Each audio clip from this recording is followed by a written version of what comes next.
D-Mace, Vingan, and Donick, 102.5 The Game. Willie Donick, Derek Mason, Adam Vingan, and David Janes here with you. We hope you are having a wonderful start to your week. Man, it's cold outside. I don't understand this at all. It was 70-something degrees this weekend. It was great this weekend. Then that big storm rolled in last night. Even that, it was flurrying this morning. Good.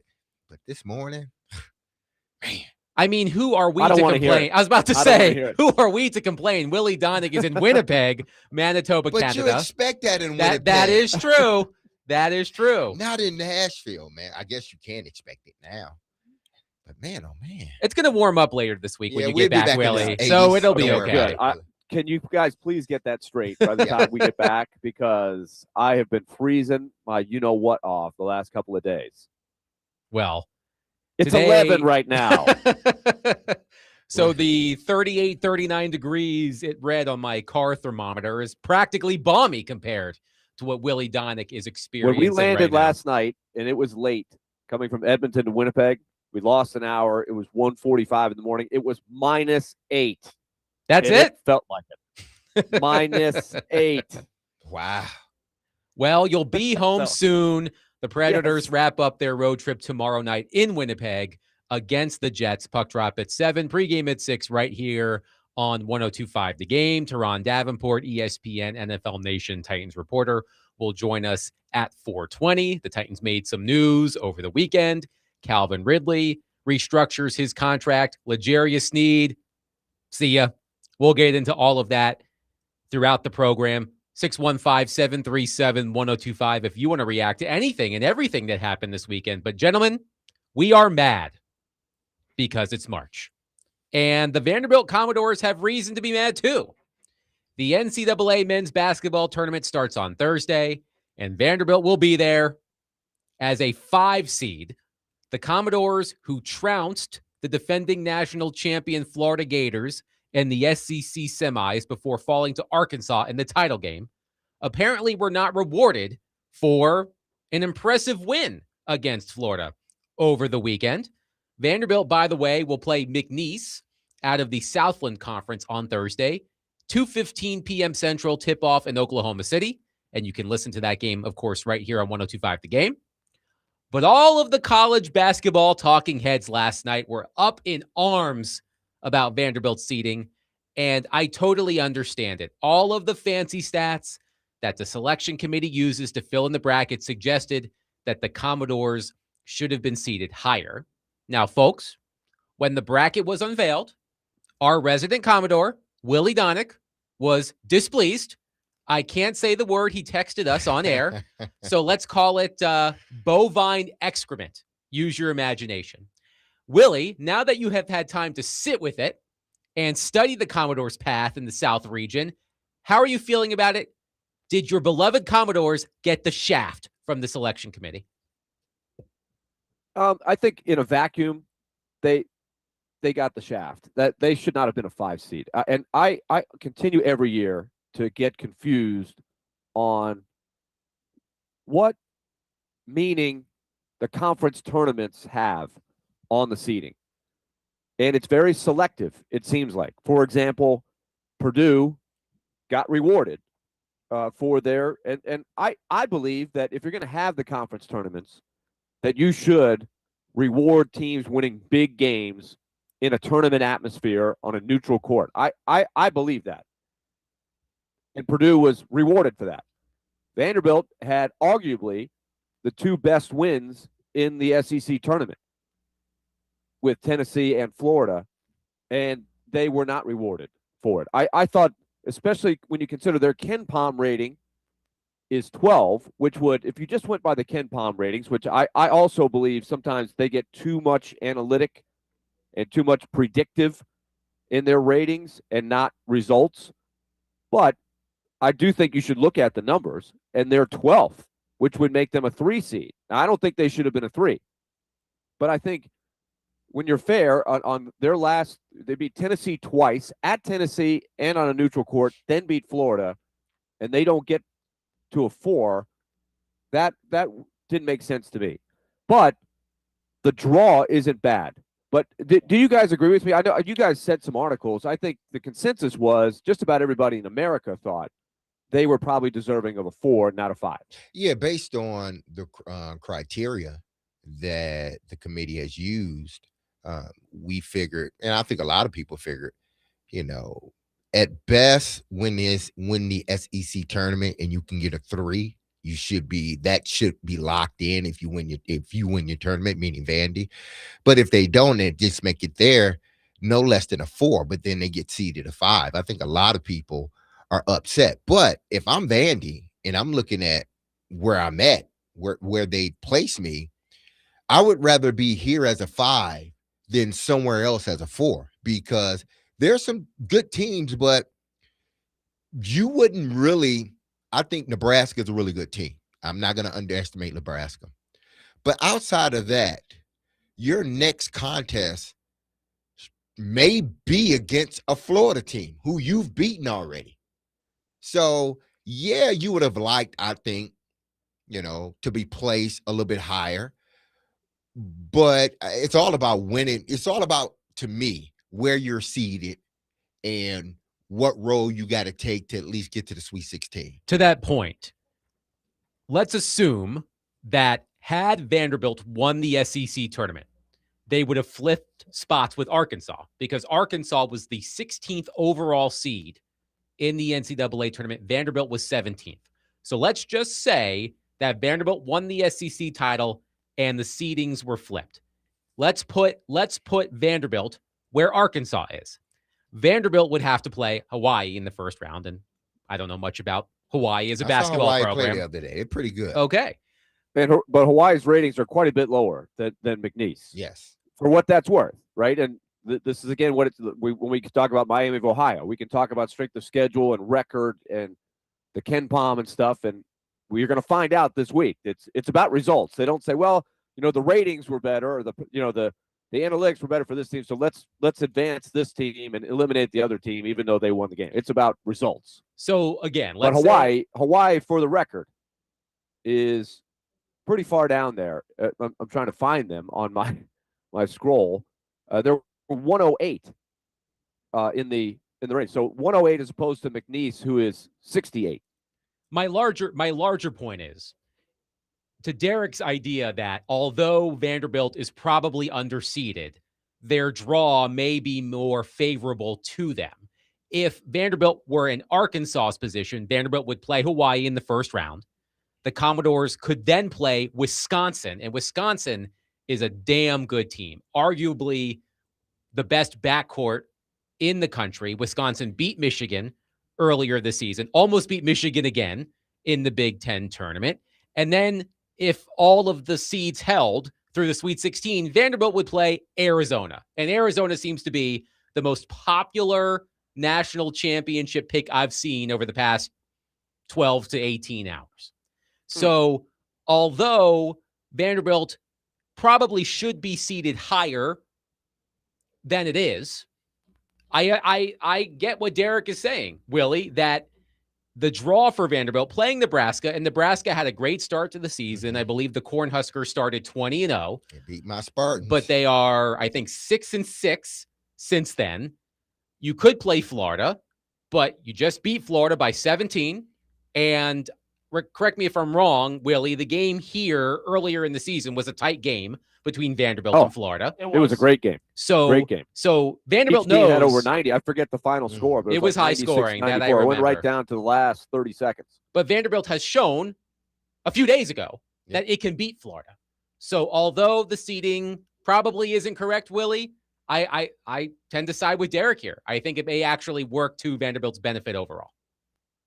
I agree with that. I looked at the draw, and I think we're going to find out, too, about, and look, we're never going to know the answer to these questions, which is why they have sports talk shows, right? That's why these kind of shows are so much fun.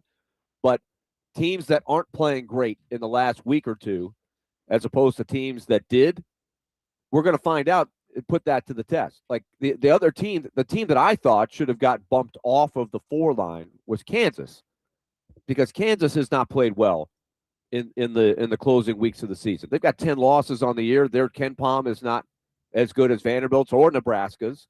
or Arkansas, but they kept the 4. And I'm not really sure why. But they've done what they've done. And I thought Mark Byington handled it very well. You could see sort of the applause when Vanderbilt was put up on the board. They were kind of, huh? But they were clapping and okay. Duke Miles was incredulous. He was seated front row. Yeah. He was incredulous by the draw. I think they were all like, I didn't expect that. But look, you can't spend time worrying about that now. You got to dig in and play the path that you're scheduled. And a 4 and a 5, there's not a huge difference between those 2 seeds. But and like Derek pointed out, the weakest 1 seed on paper, the team that barely got a 1 seed is Florida. Mm-hmm. And you're the highest in theory of the 5 seeds, and you've matched up pretty well with Florida twice. So, hey, if they got to that game, I would take but if you told me the year prior to the year that they would get to the Sweet 16 anyway, anyhow, and then lost in the Sweet 16, I would say great season. They haven't been to the Sweet 16 in a long, long time. So let's just see if they can beat McNeese, right? That's got to be the full focus right now. And again, that game, 2:15 p.m. Central on Thursday in Oklahoma City. You can hear that game right here on 102.5 The Game. Derek, Keith Gill, the chair of the NCAA selection committee, was on CBS Sports following the unveiling of the bracket. He was asked specifically about Vanderbilt's seeding. Here's what he said.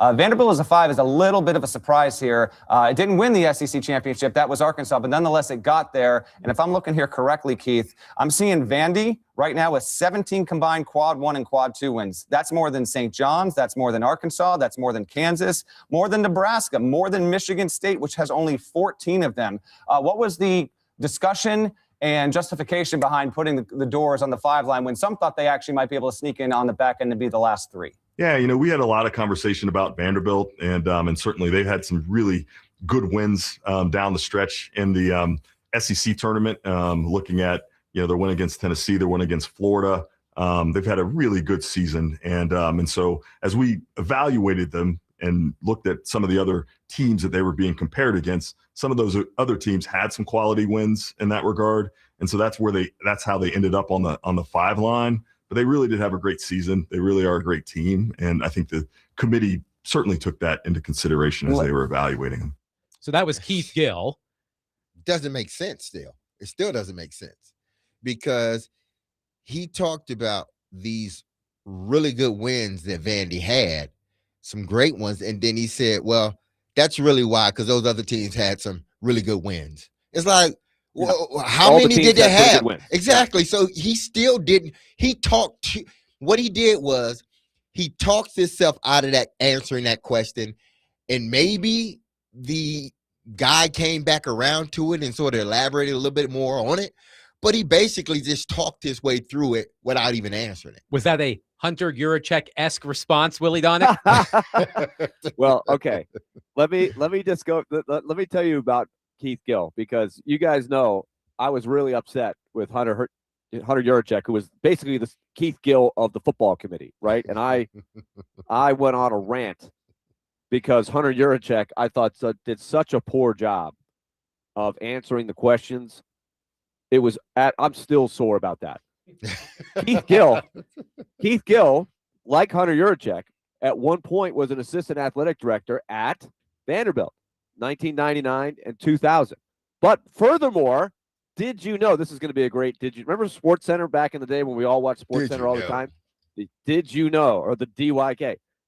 Keith Gill is a Winter Park Wildcat from my high school, teammate and friend of mine, who played, his main sport was football, but he also played baseball, and he was a year behind me. He was on a great team my senior year. We were 26-6. In fact, you go to Keith Gill's Wikipedia page, you can read all about it.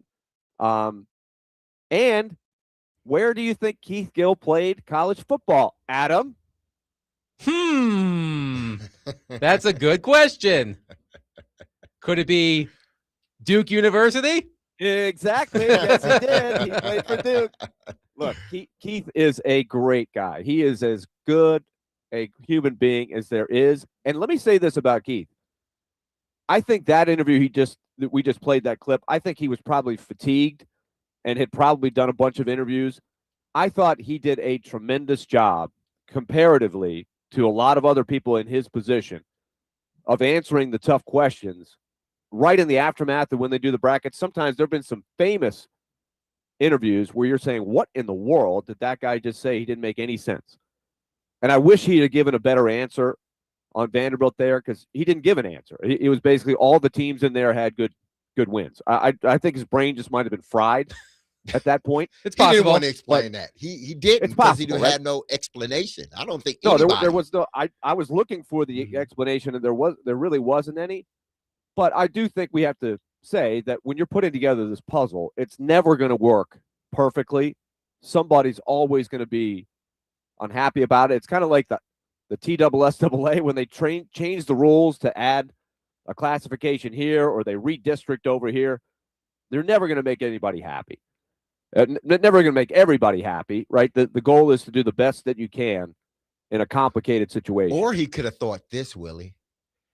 The best way I can help Vandy is put him here. He's playing 4D chess. Exactly. We're playing 3D. Maybe so. He's in 4D, Willie.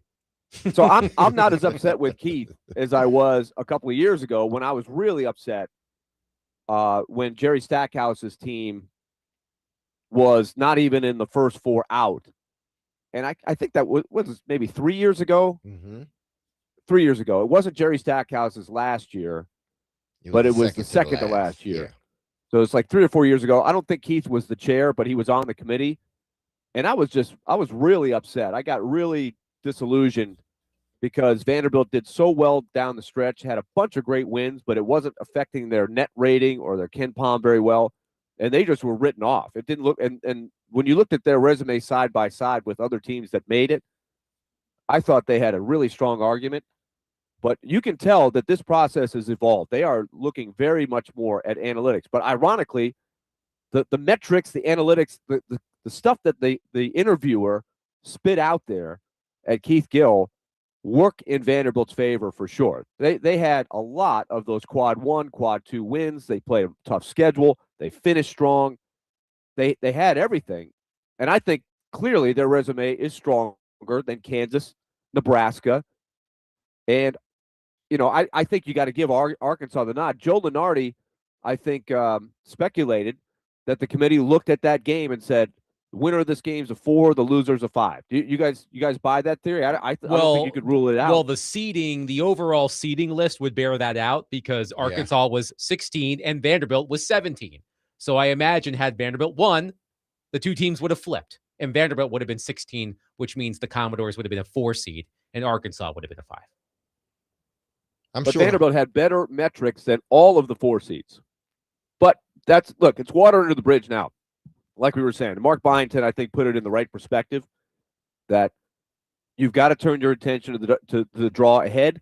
And like Derek's conspiracy theory of the Keith Gill giving him the 4D chess, I do think you could argue that it's not a bad draw. You don't look at that draw and say, holy cow, how are we going to do this? I mean, they're going to be a pretty sizable favorite, which is very scary. Knock on wood. Mm-hmm. We know about the 5-12, right? Every year, the 5-12 is a thing. But I've seen 12s in the past that Vegas has had as either a pick'em, maybe even a favorite over the 5. But I think Vanderbilt is going to be a 9 or 10 point favorite over McNeese for whatever that's worth, right? It doesn't mean a thing when they tip the ball up. I do have the line in front of me. What do you think it is? I'm going to guess it's around 9 or 10. Derek? I would say 13. Vanderbilt minus 11.5. That's the opening line. Vanderbilt versus McNeese. Vanderbilt minus 11.5. 615-737-1025. It's our favorite time of the year. March Madness. The NCAA tournament starts on Thursday. Vanderbilt plays McNeese, 2:15 p.m. Central, Oklahoma City. Vanderbilt favored by 11.5. Did the Commodores get hosed by the selection committee? 615-737-1025. Or, as we have posited, did Keith Gill and the selection committee do Vanderbilt a solid by giving them what looks like on paper an easier path through the South region? 615-737-1025. We'll take your reaction. let's also look at Vanderbilt's performance in the SEC tournament. One hell of a game yesterday at Bridgestone Arena. Arkansas defeats Vanderbilt. But let's talk about what we saw at Bridgestone over the past several days. 615-737-1025. Speaking of the tournament, come play hooky with us this Thursday at Jelly Roll's Goodnight Nashville, and on Friday at Boomba's in East Nashville from noon to 6. Watch the basketball games with us, enjoy great food, handcrafted beverages, and win prizes. The NCAA tournament coverage on 1025 The Game is presented by Maple Street Biscuit Company and Nelson's Greenbrier Distillery.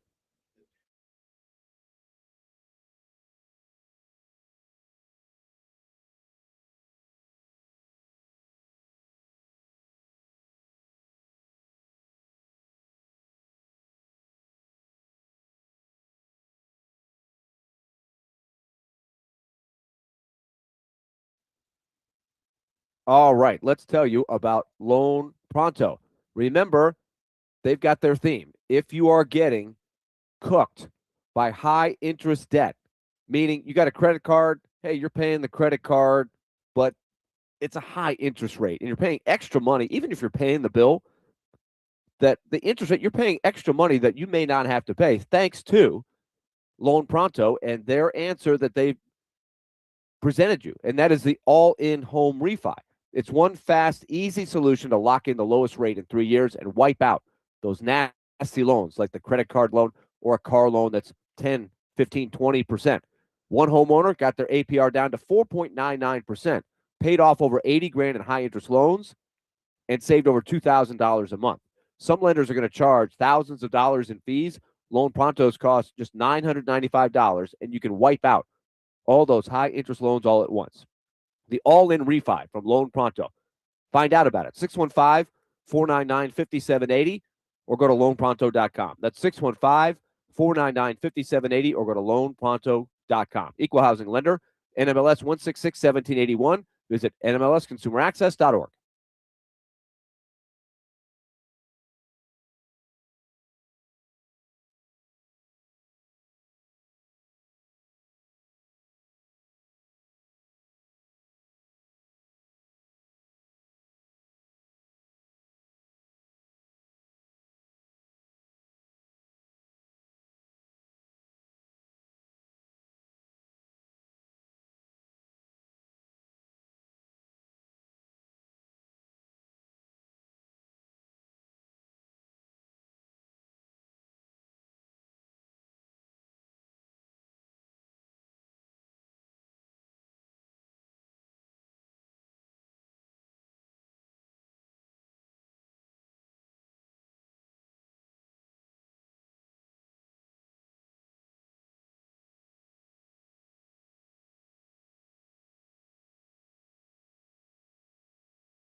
Vanderbilt got screwed more than any other 5 seed. This team, at worst, should have been a 4. You could have made the case it could have been a 3, and it gets a McNeese team that brought back pieces from a year ago that won an NCAA tournament game. Will Wade's no longer there. Bill Armstrong, who was on the staff, he's there. Vandy was delivered a cold, cold hand. I'm surprised by that. That was Matt Norlander of CBS Sports reacting to Vanderbilt's 5 seed in the South region of the NCAA tournament. Willie Donick, Derek Mason, Adam Vingan here with you. The Commodores take on McNeese, 2:15 p.m. Central on Thursday in Oklahoma City. You can hear that game right here on 102.5 The Game. Your reaction, 615-737-1025. John, to the question of, did Vanderbilt get hosed? John says, yes, 100%. We haven't seen a hosing like that since the Montreal screw job, which for the two of you is a wrestling thing. I hear what you're saying, John. One texter says, VU got effed. The 5th seed is a death knell. No 5th seed has ever won the tournament. 6, 7, and 8 have all won. As Coach Fogler used to say, it's all about matchups. Randy says, would love to join you guys on Thursday, but I scheduled a vasectomy. Well, Is this a bit, Randy? Wow, Randy. Is this a bit? Yes. Okay. Well, I read it on the air, Randy, so good for you. Well, I mean, the tournament, it to me is about matchups. In any playoff is. And if you look at the matchup with Vanderbilt and McNeese State, I think it's a matchup where, it's more even from the standpoint of the height discrepancy that Vandy usually has with some of these other teams that they play within the SEC. I think when you're talking about a build of a team, how it looks, McNeese resembles more of Vanderbilt than, say, had they played someone else in the first round. So it's all about matchups to me. So that's why I think a lot of times these 5-12s go down to the wire, because these teams, whereas they're from different conferences, but when you're just talking man for man, like, they truly match up well. And I think this is one where these two teams match up well, but I think Vandy's clearly the better team. A different Randy, not the Randy with the vasectomy, says, go Big Blue, TSU all the way. Been 32 years. They deserve it. TSU, by the way, the 15th seed in the Midwest region. The Tigers will take on the Iowa State Cyclones on Friday in St. Louis, a 1:50 p.m. Central tip-off. Tennessee, the 6th seed, also in the Midwest region. The Vols will play either Miami, Ohio, or SMU on Friday in Philadelphia. Willie, I don't often sit down and watch first 4 games, but Miami, Ohio versus SMU, I know where I'll be. I'm really intrigued by that matchup and to see which team advances to take on Tennessee. Great drama for that. And this is where I thought Keith Gill, my buddy, fellow Winter Park Wildcat from outside of Orlando, he did a great job of answering the Miami of Ohio question, I think. And he did say that, like, getting in is different than where you get seated. And so there was all kinds of discussion when Miami lost. And it was a unique situation. Undefeated team, but strength of schedule not so good. For example, Belmont ripped Miami of Ohio in one of those controlled exhibition games that are closed to the fans, right? Or used to be closed to fans. I don't know how that works anymore. But, you can play like one preseason game. Vanderbilt played Virginia earlier this year and won, by the way. It's kind of fascinating. We never used to do that, and it gets no hype. But Belmont played Miami of Ohio and whipped them pretty easily. And of course, Belmont, we know what happened to them. And congratulations to Casey Alexander, by the way. Yes, friend of the show. He's got a job getting the Kansas State gig. That is a great story, and we wish him well. A guy born and raised in Nashville. He's been in Nashville pretty much his whole career. He left to go to Stetson for a while, but not for very long before he came back and got the Lipscomb job. But that'll be something to watch. Just watch what you say in news conferences, Casey, if you're listening, unlike your predecessor, Jerome Yes. Kang. I don't think he'll go that far. Casey is intense. He is intense, but I don't think he would do that in a press conference. Anyway, that is going to be a great matchup. Miami, because there are a lot of people rooting for Miami, right? That the crowd will be, it's in Dayton, number one. And number two, I think that underdog thing will capture the crowd that night, I think that's going to be very tough for SMU. But Keith Gill made this point. SMU, who played Vanderbilt earlier in the season, Vanderbilt beat them soundly. This was back in November, towards the beginning of the year. They lost their best player for a while, and that's one of the reasons they dropped off all the way back to the bubble and he's supposed to be playing for them. So that is going to have a lot of intrigue for a lot of different reasons. So let's look back at the SEC tournament. Unfortunately for the Commodores, they did not win the title. Arkansas. I mean, Arizona could end up in the SEC one day. SMU is in the ACC, for God's sake. Arkansas defeats Vanderbilt 86-75. A fantastic game. Arkansas pulls away late. Darius Acuff, 30 points. Is it Trevin Brazil? Was outstanding at the end of that game. Single-handedly turned that game around for the Razorbacks down the stretch. Arkansas wins 86-75. But the day before, Vanderbilt whips Florida 91-74. Florida, by the way, had come into that game having won 12 in a row by an average of roughly 20 points. So the Gators were just tearing through their schedule up until that loss to Vanderbilt. So, Willie, despite the fact that the Commodores did not finish the job, what encouraged you most about their performance in the SEC tournament? I think the best thing that came out of it from the stuff that we talked about is they played two, maybe, you could argue, the two best rebounding teams in the country and survived and beat them both. And when I mean survive, it's hard to watch sometimes, right? When you feel like you can never get a rebound. Tennessee and Florida are so good at crashing and rebounding missed shots and getting new possessions that it feels like, you're the third grade team and you're playing the sixth grade team, and the sixth grade team's got like a 7-foot guy, and you're like, check his birth certificate. He can't be in the sixth grade. He's got to be in high school. You've seen games like this, right? You're like, we can't get a rebound. But they still battled their way and got enough and played good enough defense to make up for it that they got wins. So I think that was a big confidence boost for them. And then Arkansas has always been a tough matchup for Vanderbilt. And I thought Vanderbilt played very well in that game yesterday. And you just have to tip your hat. That was one of those games where I think you walk out of there going, hey, we played pretty well. But Arkansas, you mentioned Acuff, who is off the charts. Anybody who thinks the guy, he's got to be the first pick in the draft, doesn't he? Acuff? I still think it's going to be Darren Peterson. Yeah, I still think it's going to be Darren Peterson. Why would you take Peterson over Acuff? I don't know. Maybe Peterson's a hell of a player, man. Enough. Yeah, he is a hell of a player. That guy is an assassin on the court. Now we'll see what Peterson does in the tournament. Maybe he'll make us all look bad. But I thought Arkansas hit every big shot. Like Billy Richmond, whose dad played at Vanderbilt for a year before he transferred and played for John Calipari at Memphis. He's not a great three-point shooter. He comes out and knocks down 3 threes in a row.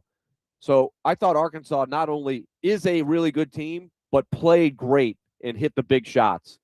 And Vanderbilt they hit a lot of big shots, but they just ran out of big shots, I think, in the last 4 or 5 minutes, and Arkansas pulled away. And you mentioned Brazil. I thought he played just a phenomenal game. I think the biggest, for me, in regards to, what I'm optimistic about, it was Tyler Nickel. Me too. That's where I was going. He finally showed himself to be the 3-point shooter he was. 5 of 7 against Arkansas. So that was really good to see. That he started to get into rhythm. I think he missed his first one, and then it just seemed like he got into rhythm after that. This is what's going to help, sort of push Vandy through the tournament if indeed, they want to get to the Sweet 16, Elite 8, Final 4, and obviously a national championship game. It's going to be Tyler Nickel, because what he allows you to do is, if he's hitting from the outside, he doesn't need to go 5 for 7 again, even though that would be great. But if he's hitting like he was at the beginning, around that 40-something%, and he's hitting big shots, it opens up the court for Vandy, and Vandy's not a big team. You know, when they start hitting those 3-pointers, their misses will be easier to rebound because there's nobody inside the paint anymore. So to me, that was a great thing to see Tyler Nickel, and hopefully, you know, he can, you know, take that into the next game and hopefully through the tournament. But I think that was the biggest thing for me, seeing him really get back into rhythm. That was mine as well, Willie. Again, 5 of 7 no from question. 3 versus Arkansas. He entered the game having shot 20 for 77 from 3 in his previous 10 games. That's 26%. That is not good. The other thing I noticed in the win against Florida, speaking of three-point shooting, the bigs were hitting threes for Vanderbilt in the game against Florida. Okereke, 3 of 5. McLaughlin was 3 of 4. Jalen Washington hit a 3. So we talk about Vanderbilt's lack of front court size, but their bigs can step out and hit shots, which sort of neutralizes the advantages that bigger teams might have. I mean, Florida, Willie, is one of the biggest teams in the country, right? Especially in the front court. And that posed problems for the Gators on Saturday. Also, shout out to Chandler Bing, man. Chandler Bing was a menace out there. Guy freaking broke the rim. Yeah, he had them Wasn't that stopping the game. I love that he started laughing when the oh, why am I forgetting her name? The courtside, she does a really good Alyssa job. Lang. Alyssa Lang. She asked him about, hey, you know you broke the rim. He started laughing. He goes, yeah, I know I broke the rim. Like he was like, I just broke the rim, man. I can't believe it. That'll like, be a story. Like yes. That's told 20 years from now is going to be bigger than what it actually was. The rim's going to come down. It's going to be like when Shaq broke the glass. That's what's going to happen exactly. 20 years well, from now. You know, remember when we were kids, not to date Adam, or date ourselves, but back in the day when Daryl Dawkins, before the days of the breakaway rim, shattered a couple. Everybody wanted to try to break a rim. I thought that was the most amazing thing I had ever seen as a kid. Everybody wanted to shatter a rim when they heard about that. Yeah. But, you know, I mean, here's another thing. I wouldn't mind Vandy playing Florida again. I think as big as Florida is, I think Vandy, because of the aggressive defense, because the hustle, I think they can beat Florida. The next, if they indeed get Sweet 16, I think they can, or I think they will. But Arkansas is a different animal, because any team like Arkansas, whether it's Kentucky at times and some other teams, not only are they big, they're athletic. Like all of their guys are athletic. And these guys can stretch the floor. These guys can go in the middle and you know, play, has a post-up game, and they can rebound. These are the teams that are very difficult matchups for Vanderbilt. 615-737-1025. By the way, the game at Memorial Gym earlier this season, Florida 98, Vanderbilt 94. So an incredibly high-scoring game earlier this season. 615-737-1025. We'll continue to take your thoughts on the NCAA tournament. Vanderbilt's draw, Tennessee's draw, you name it. 615-737-1025. But coming up next, the Titans did something over the weekend that I think a lot of people weren't expecting at first. And we'll discuss that coming up next. 615-737-1025. We are broadcasting from the Busy Bee Plumbing, Heating, and Air Conditioning Game National Studios, home of the $99 yearly Beehive membership, where the buzz is always about great service.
D-Mace, Vingen and Donick, 102.5 The Game.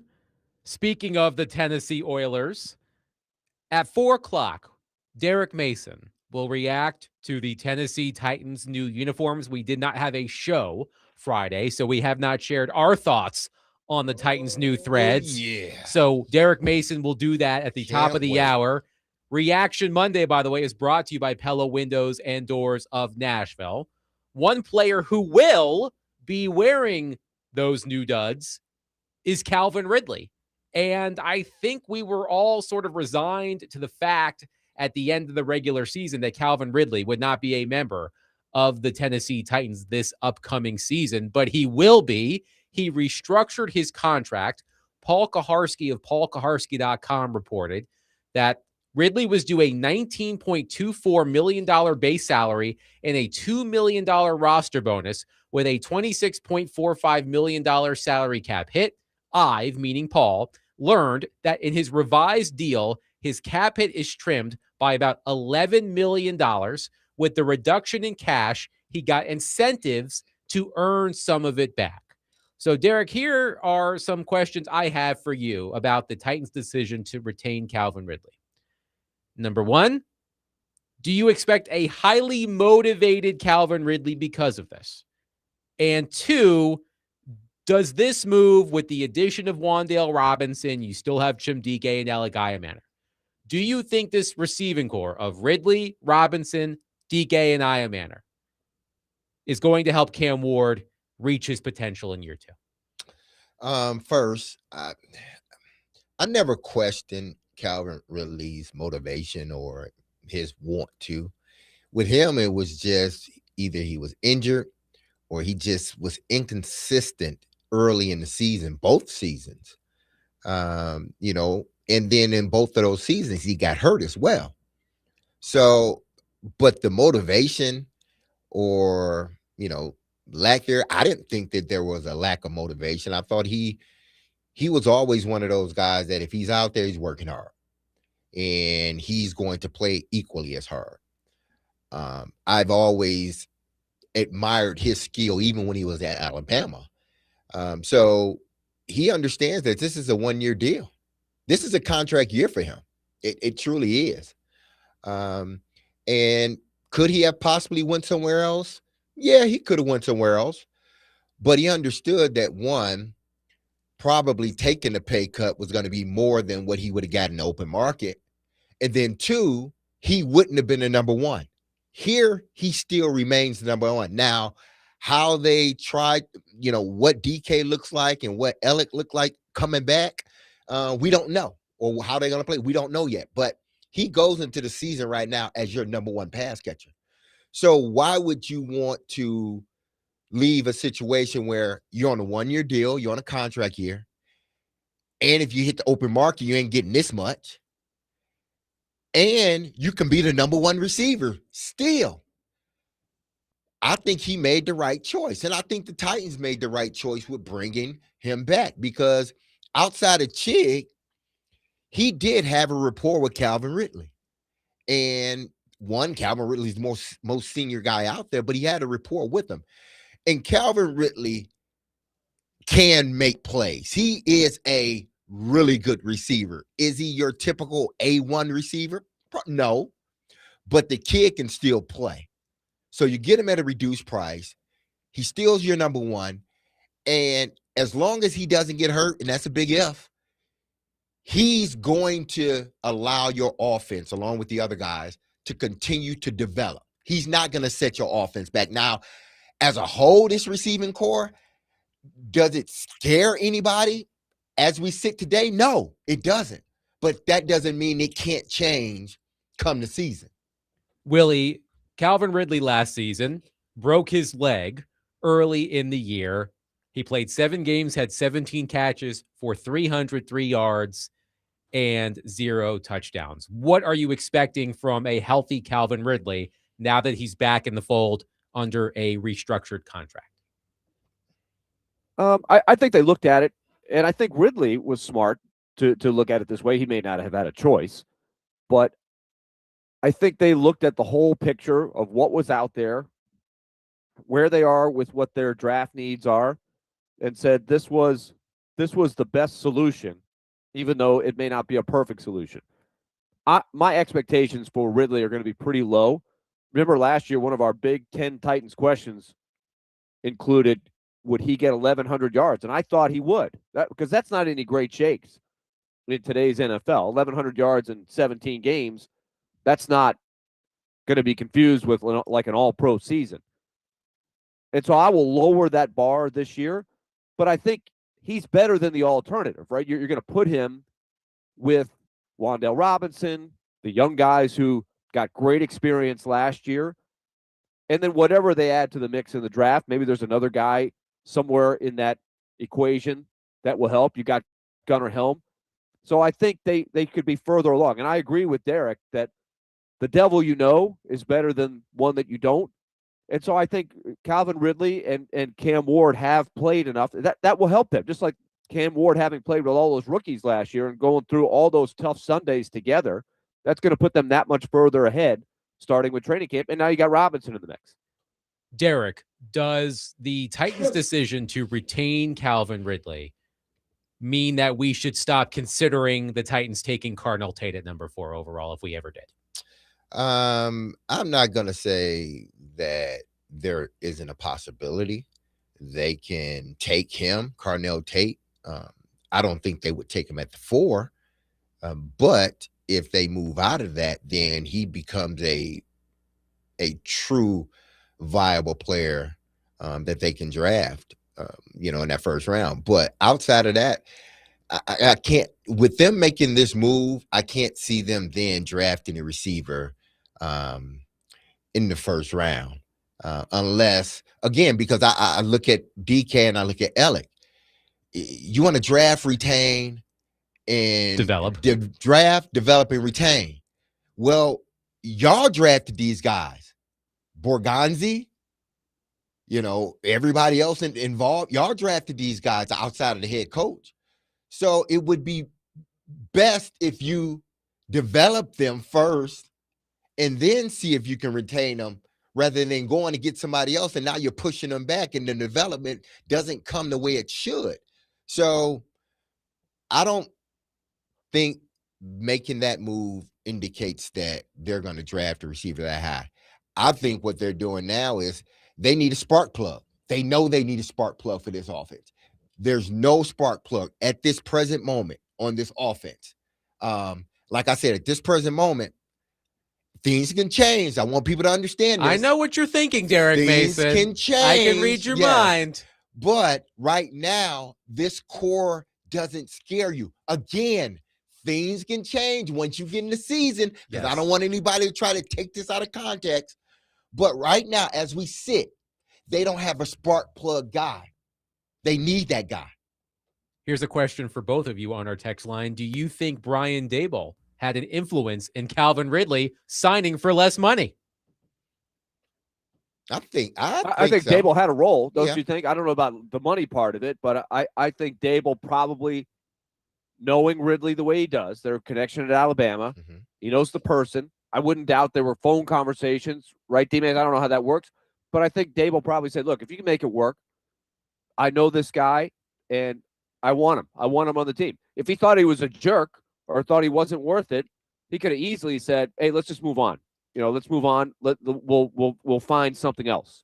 That's why I said this. I mean, I don't think ever once that I looked at Calvin Ridley, whether he was in Atlanta or Jacksonville, and said, this kid doesn't work.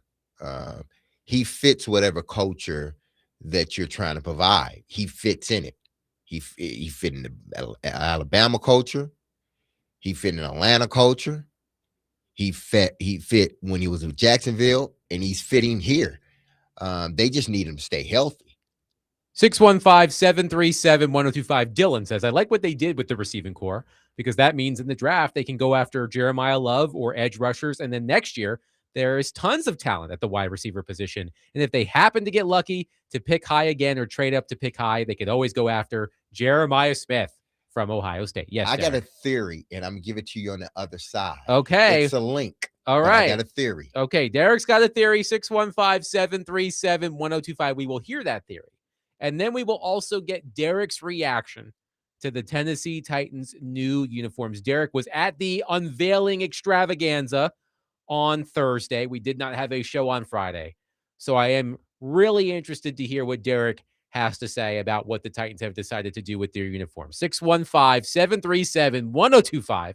As we discuss the Tennessee Titans, raise a glass with Tennessee Brewworks, proud partner and official craft beer of the football offseason coverage right here on 1025 The Game.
D. Mace, Vingan, Donick, 1025 The Game. Willie Donick, Derek Mason, Adam Vingan, David Janes here with you. Teron Davenport, ESPN, NFL Nation, Titans reporter, will join us coming up at 4:20. We'll talk all things Titans with our guy TD in roughly 20 minutes. But Derek, before the break, we were talking about the Titans restructuring Calvin Ridley's contract.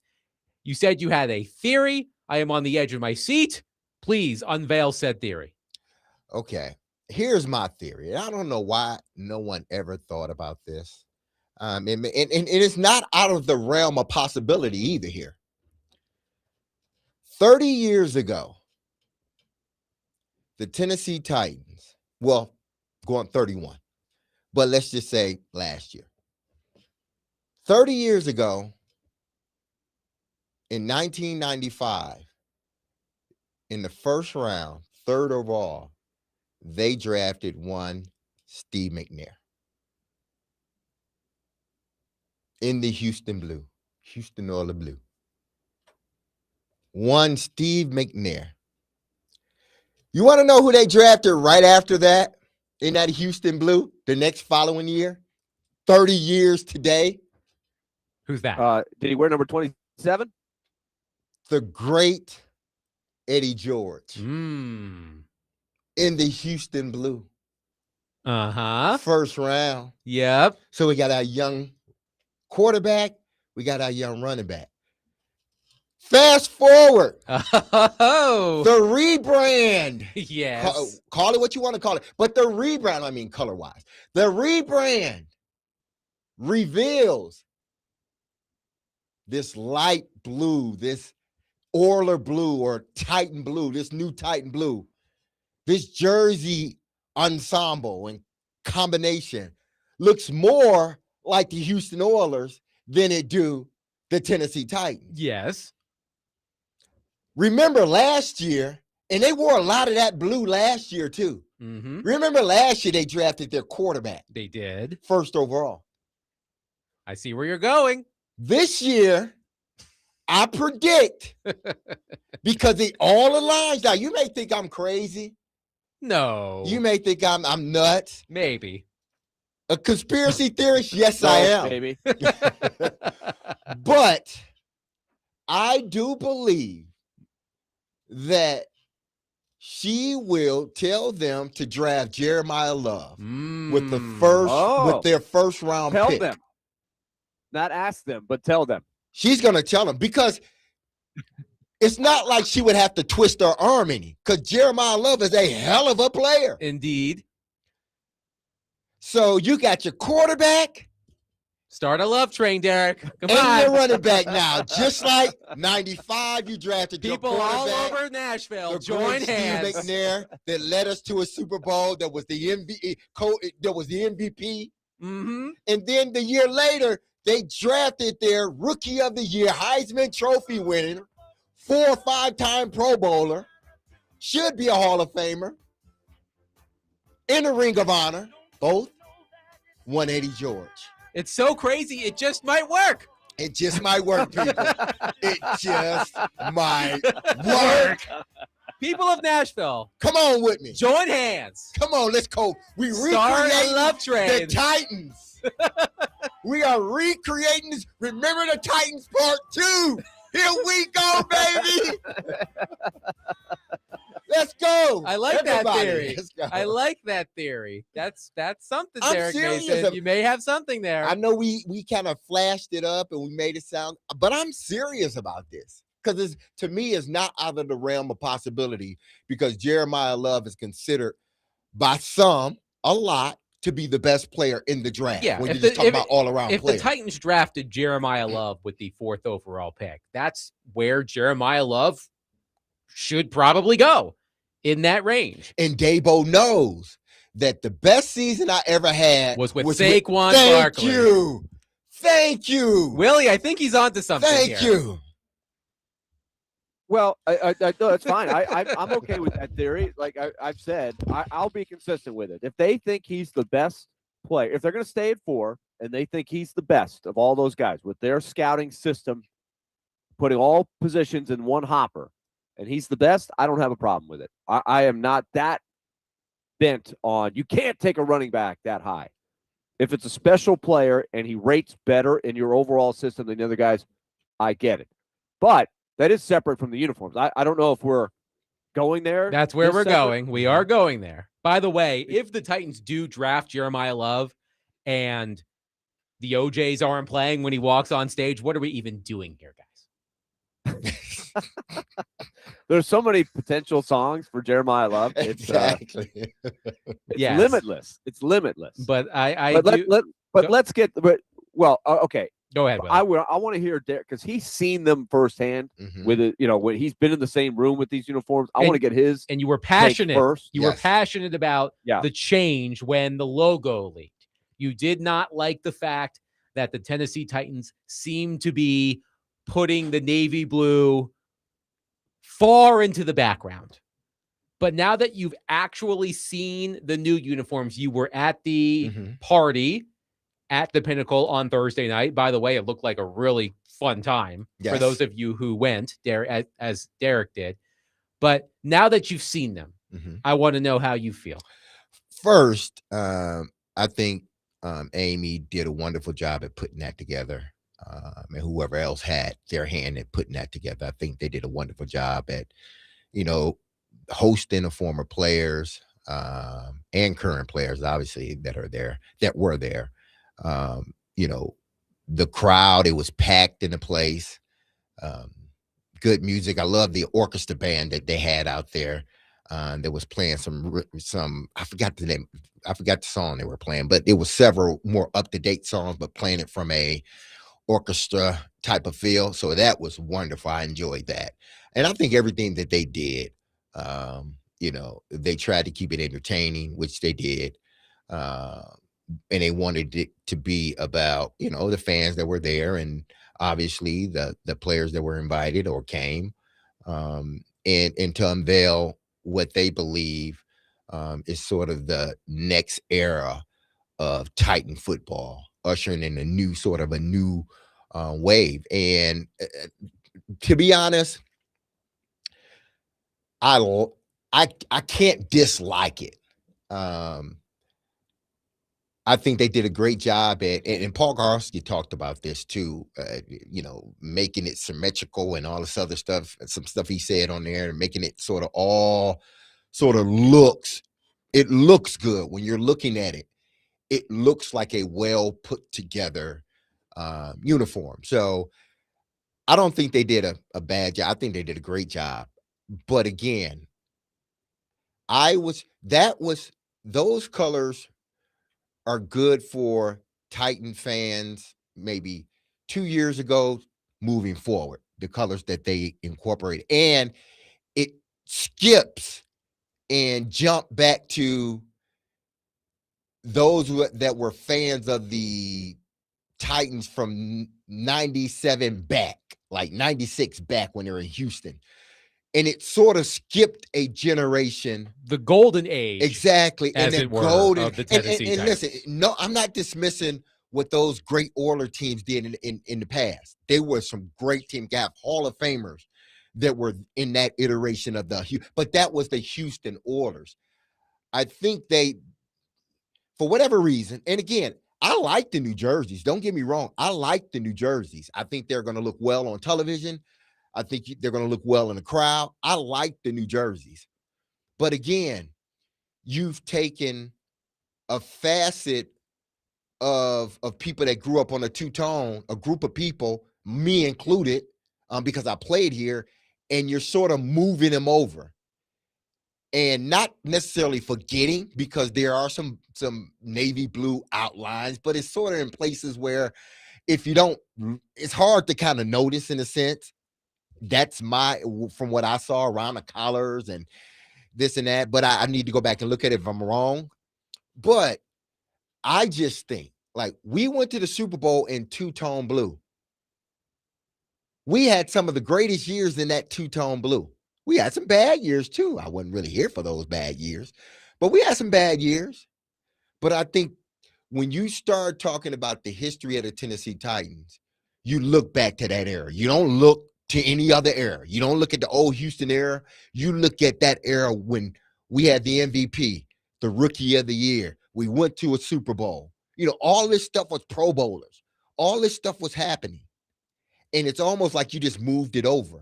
Again, I love the New Jerseys, but a guy that played in that, and I don't know how anybody else feel, any other players feel. I heard Brad Hopkins, and he was talking, and he likes the blue, and I can understand why he likes it. It's because he got drafted in that jersey. So those numbers, that color scheme and everything means a little bit more to him than it would to me. I got drafted to Tennessee Oilers. We wore the combination, but we only wore the blue for 1 year. And then we went to strictly white. And then we phased into the two-tone. So I understand those guys. But what about the guys that got drafted in 97 on? Like, and guys may not think like me. Guys, or some guys may not want to say anything, but I try to say it in a way where you understand where I'm coming from. It's not that I'm mad or I'm thinking. It's just, hey, listen, this is how I see it. And you agree or don't agree, but when I've fought through injury, you know, all this other stuff, and granted, I was paid handsomely, believe me, but I did all those things within that uniform. And now it's like put to the side. Willie, you're not you specifically, but you're in the general sense. Your opinion of these uniforms largely depends on your level of emotional attachment to the Tennessee Titans. I don't have that level of attachment. I didn't grow up a Titans fan. I didn't play for the Titans like Derek did. And I think these new uniforms are a significant improvement over what the Titans have been wearing for the past, 7-8 years. It's a much cleaner look. The colors pop. I really like the uniforms. But I also hear what Derek is saying. When the Tennessee Titans went to the Super Bowl 34, they wore navy blue. And I know that there are some navy elements incorporated in the new uniform if you squint hard enough. But I can understand Derek's point of view that it feels like the history of the Tennessee Titans has been sort of wiped away because these uniforms bear no resemblance to the color scheme or the uniforms that the Tennessee Titans wore in the late 90s and early 2000s when Derek Mason and Steve McNair and Eddie George and others were making football a part of the fabric of this community. So I can see it both ways. From my perspective, as someone who just likes uniforms, I think it's awesome. I think they look great. They look so much better than the uniforms they've been wearing since 2018. But I can understand where Derek and a lot of Titans fans are coming from. It feels like the history of the organization has been sort of stuffed in the closet, so to speak. It's disrespectful to, I think, the Nashvillians who've been rooting for this team for over a generation and have no connection to Houston whatsoever. If you flipped, I would agree with you on the clean look because it is. I think that's one thing we would ask for in the days leading up to is, you know, keep it clean. The previous Titan stuff, too busy. But it is a good uniform. But it's an Oiler uniform. If you flip the red, if you made everything that's on this New Jersey navy instead of red, it might be the perfect blend of the two chapters in the franchise history. I don't know if anybody ever brought that up to them, but to me, the only thing you think about, now maybe it's different for the younger fans who maybe can't remember the Houston Oilers, but if you're of a certain age, you only think of the Oilers when you see those uniforms. And as Paul Koharski pointed out, because he was here and I was there at the same time. I was a history major at Vanderbilt, a C+ student at best, probably a little lower average grade point average. In the actual history classes I took, I got smoked in some of those history classes. But one thing you learned in history, the reason you study history is for historical perspective and historical significance. There was a 2-year complain fest on our talk show every day for 2 years. It wore us down. When I say we, I'm talking about me, George Plaster, the late Joe Biddle. We got so tired of asking, change the name of the team. We want our own logo. We want our own colors. We want our own name. And it took a couple of years for Bud Adams to relent and do it. He found a way to tie in his love for the AFL by using the name Titans, because the Jets, some may not know, were originally the New York Titans before they became the Jets. So that was a cool tie-in, plus the Greek mythology part of it, and it worked. And obviously, it was a home run instantly when the team was so good, the uniforms took off. I'm not saying it's the best uniform that ever came down the pike, but that is what connected the fans to having the NFL in Nashville. And this whole thing about the connection to Houston, we're getting further removed from it, but now we're going back as if people care about the Houston part of it. They don't. I mean, it's an Oilers uniform. And so if you like the Oilers, this is what you got. So my solution would have been flip the red to the navy. If you look closely, it looks a lot like the old Oilers uniforms, but you keep the two-tone blue. It's no longer, you can't use two-tone blue anymore. No. You can't. You can't use that. That's been the thing forever. Whether you thought it was corny or not, it's yours. It's the Titans, two-tone blue. No longer. Can't use that anymore. 615-737-1025. Your reaction now that you've had a few days to sit on it. How do you feel about the Tennessee Titans' new uniforms? 615-737-1025. Teron Davenport, ESPN NFL Nation Titans reporter, will join us coming up next. We'll get into all things Titans with TD. 615-737-1025. Willie Donick, Derek Mason, Adam Vingan, 1025 The Game.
Jeremiah, D-Face, Fingan, and Donick. 102.5 The Game. People all over Nashville, join hands. Why Start a stop in love Nashville? train. It's the world. It's the world. It's at least the state or the region, right? That's the goal. Fair enough. Exactly. Fair enough. Let's go to our phone line driven People by all over Will. the South. There are a lot of football teams in the South. But I would say you could work the South into the lyric, right? It would flow. Yeah. Well, we've got about a I'll figure month. that out. We've got about a month until the Yeah. draft, so we have some time to workshop this. But let's go to our phone line driven by WilsonCountyHyundai.com and welcome in our friend Teron Davenport, who is fueled by Parman Energy. Visit ParmanEnergy.com, your one-stop petroleum solution. TD, how are you? How was the live taping of Talking with TD last week? Oh, man, the live taping was great, man. MCD and A West, they did their thing, the local artists. Here's what's so dope about that, right? Tennessee Pimpin', you know that's a song we've been pushing and pushing and pushing. You know what they played at the Jersey reveal? Tennessee Pimpin'. Very nice. Man, that was I was so hype about that. But I want to say this. I thought I was coming on a segment for the Ville, not the game, because, you know, I didn't hear Wu-Tang or Mobb Deep. I heard the OJs. I'm like, wait a minute. Am I on the right interview? What's going on? Oh, man. He should have pre-warned you before that, TD. Yeah, that's on me, It's TD. all good. I knew, look, I was taught if I find myself at the end of the rope, tie a knot and hold on. So I was holding on, man. So, Teron, we were just talking about the new uniform since we weren't on the air on Friday. What were your thoughts on the new uniforms in the rollout last week? Yeah, you know what, David and I were talking about that before I came on. And I tell you what, I love the all-white look, the Stormtroopers look. I think it's pretty cool that they had a little bit of that Navy in there. They paid homage to the Titans, you know, the Derek Mason and Eddie George, Steve McNair Titans, you know what I'm saying? And the Navy and the strings, the 6 strings on the stripe on the pants as well as the sleeve. I thought that was dope. The Navy stars under the underarm. I think it's an excellent rollout. I love everything they did. If one thing they could have done, I like the white helmet with red face mask, but I get what they were doing. They didn't want to be too Houston Oiler-like, so it is what it is. But it's beautiful, man. That blue and that red, it comes together so nicely. I hate that I can't rock any of the gear just because of the colors, you know what I'm saying? But, you know, got to stay objective.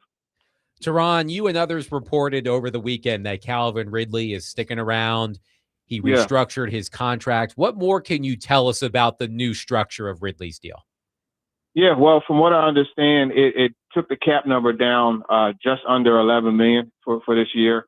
There is a little bit pushed into next year, so it kind of is what it is. We'll see what happens next year with him and the team. But I mean, it was more cap friendly. I think both parties understand that it's best for them to remain in the same situation where Ridley has that great relationship with Cam Ward, and you know the team itself, they are not strong at receiver. And this is something that I reported back in February, you know, from the combine, the fact that they didn't want to weaken a position that they were looking to strengthen, right? They want to have as many weapons for Cam Ward as possible.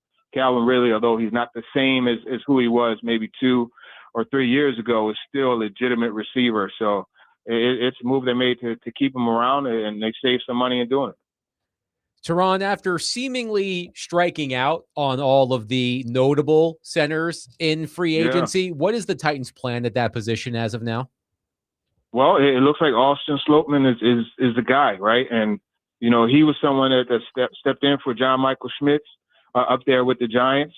Carmen Brasillo is familiar with him, as is Brian Daboll. So it's just a part of the overarching theme that they've adopted with free agency, right? And it's always a crapshoot. You know what I mean? Not everybody's going to go to, you know, from the Titans to the Ravens and lead the organization in receptions in history like Derek Mason did, right? You can't always project a free agent into your scheme accurately. But one thing that can make it go a lot better is projecting him into the same scheme he played in before, you know, and that's just basically what they have with Slopeman. Obviously, Jackson Slater is going to be in the mix, but they want a veteran guy to be there to call the protections and do all those things. Sloatman is 30 years old. He has 18 career starts, 4 last year. So he has some experience. Now, TD, looking at their free agents, they did a little bit on offense, but a lot of their damage was done on defense. Do you think, after looking at what they did in the back end, how do you rank this secondary, dependent, based on what they did? Do they become now a formidable secondary? Yeah. Matched up with a really good front line, which is going to make, everything a lot better? Yeah, I think so. It's always funny hearing Warren Sapp and Deion Sanders have that conversation. Mm-hmm. The front end makes the back end and the back end makes the front end, and they go back and forth.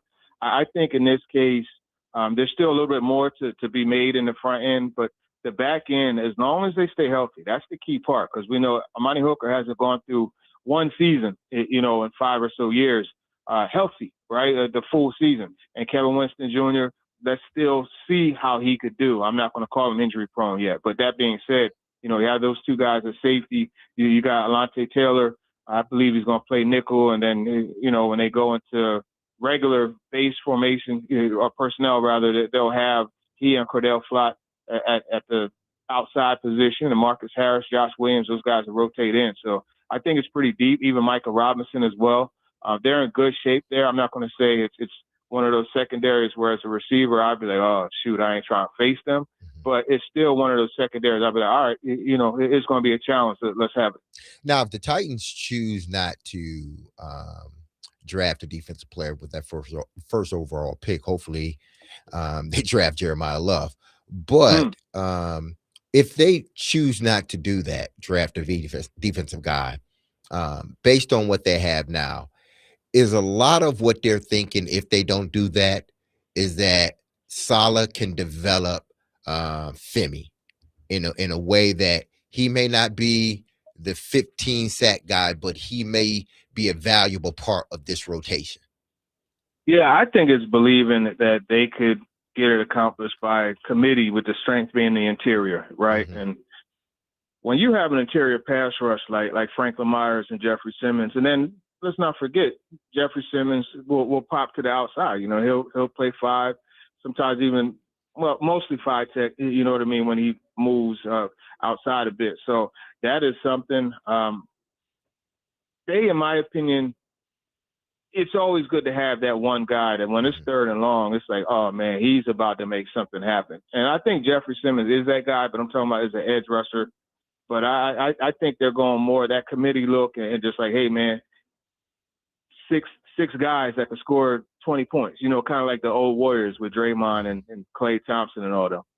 What do you think they do with Will Levis? Do you obviously, there's been rumors that they're looking to trade him, but do you think they will get back what they really want for Will Levis? Say if it's a 5th, I mean, they got a sixth round for Malik Willis.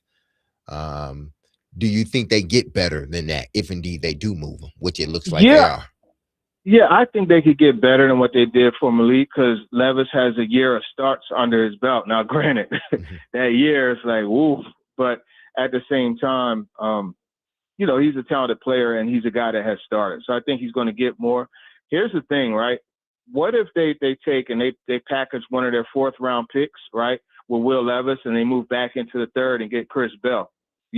Or what if they do something along those lines, right, to just package him to move up and into a round? That's something that you could also see them do. And I mean, if they could get Chris Bell, like manufacture a 3rd round pick and get Chris Bell, I don't know if you've watched him, but you're talking about a guy that accelerates through the catch, big, strong, 6'2", 6'3", 225, really, really good size and ability. So if you could manufacture a way to get him, that would be, a plus. And you're getting Will Levis up out of there, so you have 2 quarterbacks as opposed to 3.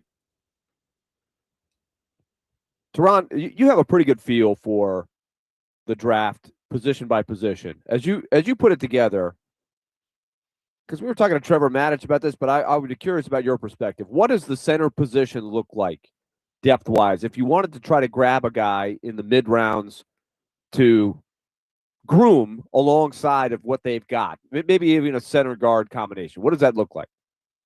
Yeah, I think you could get a guy later, like get the center from Indiana. Kentucky has a good center too. Those are options, but look, don't lose sight. You talk about guard center. Don't lose sight of the guy they drafted last year, and that's Jackson Slater. So, but I mean, those two are two that I would mention. But this class really isn't that deep, right? And there aren't too many guys that will probably go in the first couple of days. So you have to look at day 3 and those guys that I mentioned. What do you think is next for L'Jarius Sneed? Good question. Maybe he ends up back in Kansas City. I don't know. I honestly couldn't say what's next. I'm surprised the Eagles didn't, give him a call and see what's what. I know they signed Tariq Woolen and, they already have Quinyon Mitchell, but I could see a team like that. I wonder if the Giants, take a look. Because, look, Denard Wilson likes L'Jarius Sneed. He just wasn't healthy for him. So that's an option too. What else should we be looking for? Because I know there traditionally is another round of players that will get cut June 1st. And of course, after everybody evaluates what they get in the draft, maybe they reassess their roster. What are the little things could fall the Titans' way that we should be on the lookout for in the next couple of months? Well, I think you could always look at those linebackers, and it's a position that, it doesn't necessarily get the value that some of the other ones do, like the running back position that's undervalued. And there are a bunch of guys in the draft. You always are able to get a linebacker, and they come in and they play well immediately, usually. So I could see, some of the linebackers, even like in the Titans case, like Cody Barton could become available, or even you look at some of the running backs, because it's pretty deep. And every year it's deep in running back. So if a team decides, hey, I want to save X amount of money, I got this young guy, I think that he's going to come in and be okay, then they release the veteran. So you look at guys like Alvin Kamara, you look at Tony Pollard. Those are all options. And obviously the Saints, they signed Travis Etienne. So they're already in a situation where they're operating out of a surplus backs-wise. Teron Davenport, ESPN NFL Nation Titans reporter, has been our guest on D-Mace Vinganandonic. He joins us every Monday, and he is fueled by Parman Energy. Visit parmanenergy.com, your one-stop petroleum solution. TD, great stuff as always. We'll catch up next week. I appreciate you guys. And go ahead, next time, go cue up that LL Cool J, I need love. I got you next time. Thanks, TD. I had the tape. Right, I had the cassette. 615-737-1025. A lot of you have reaction to what Derek and Willie said about the Titans' new uniforms. We will get to that coming up next. You can join in as well. That number again, 615-737-1025. Our phone and text lines are driven by WilsonCountyHyundai.com. Right Time HVAC and Cromwell Media are teaming up to bring comfort back to your home. Is your heating system struggling or completely out of commission following the winter storms? Or do you need a fix to get you ready for summer or whatever the hell's happening outside today? Nominate yourself for the Right Time Home Rescue and tell us your story. Enter today at thegamenashville.com/HVAC, and you could win a new HVAC system installed by Right Time HVAC, locally owned and operated. There's never a wrong time to call Right Time.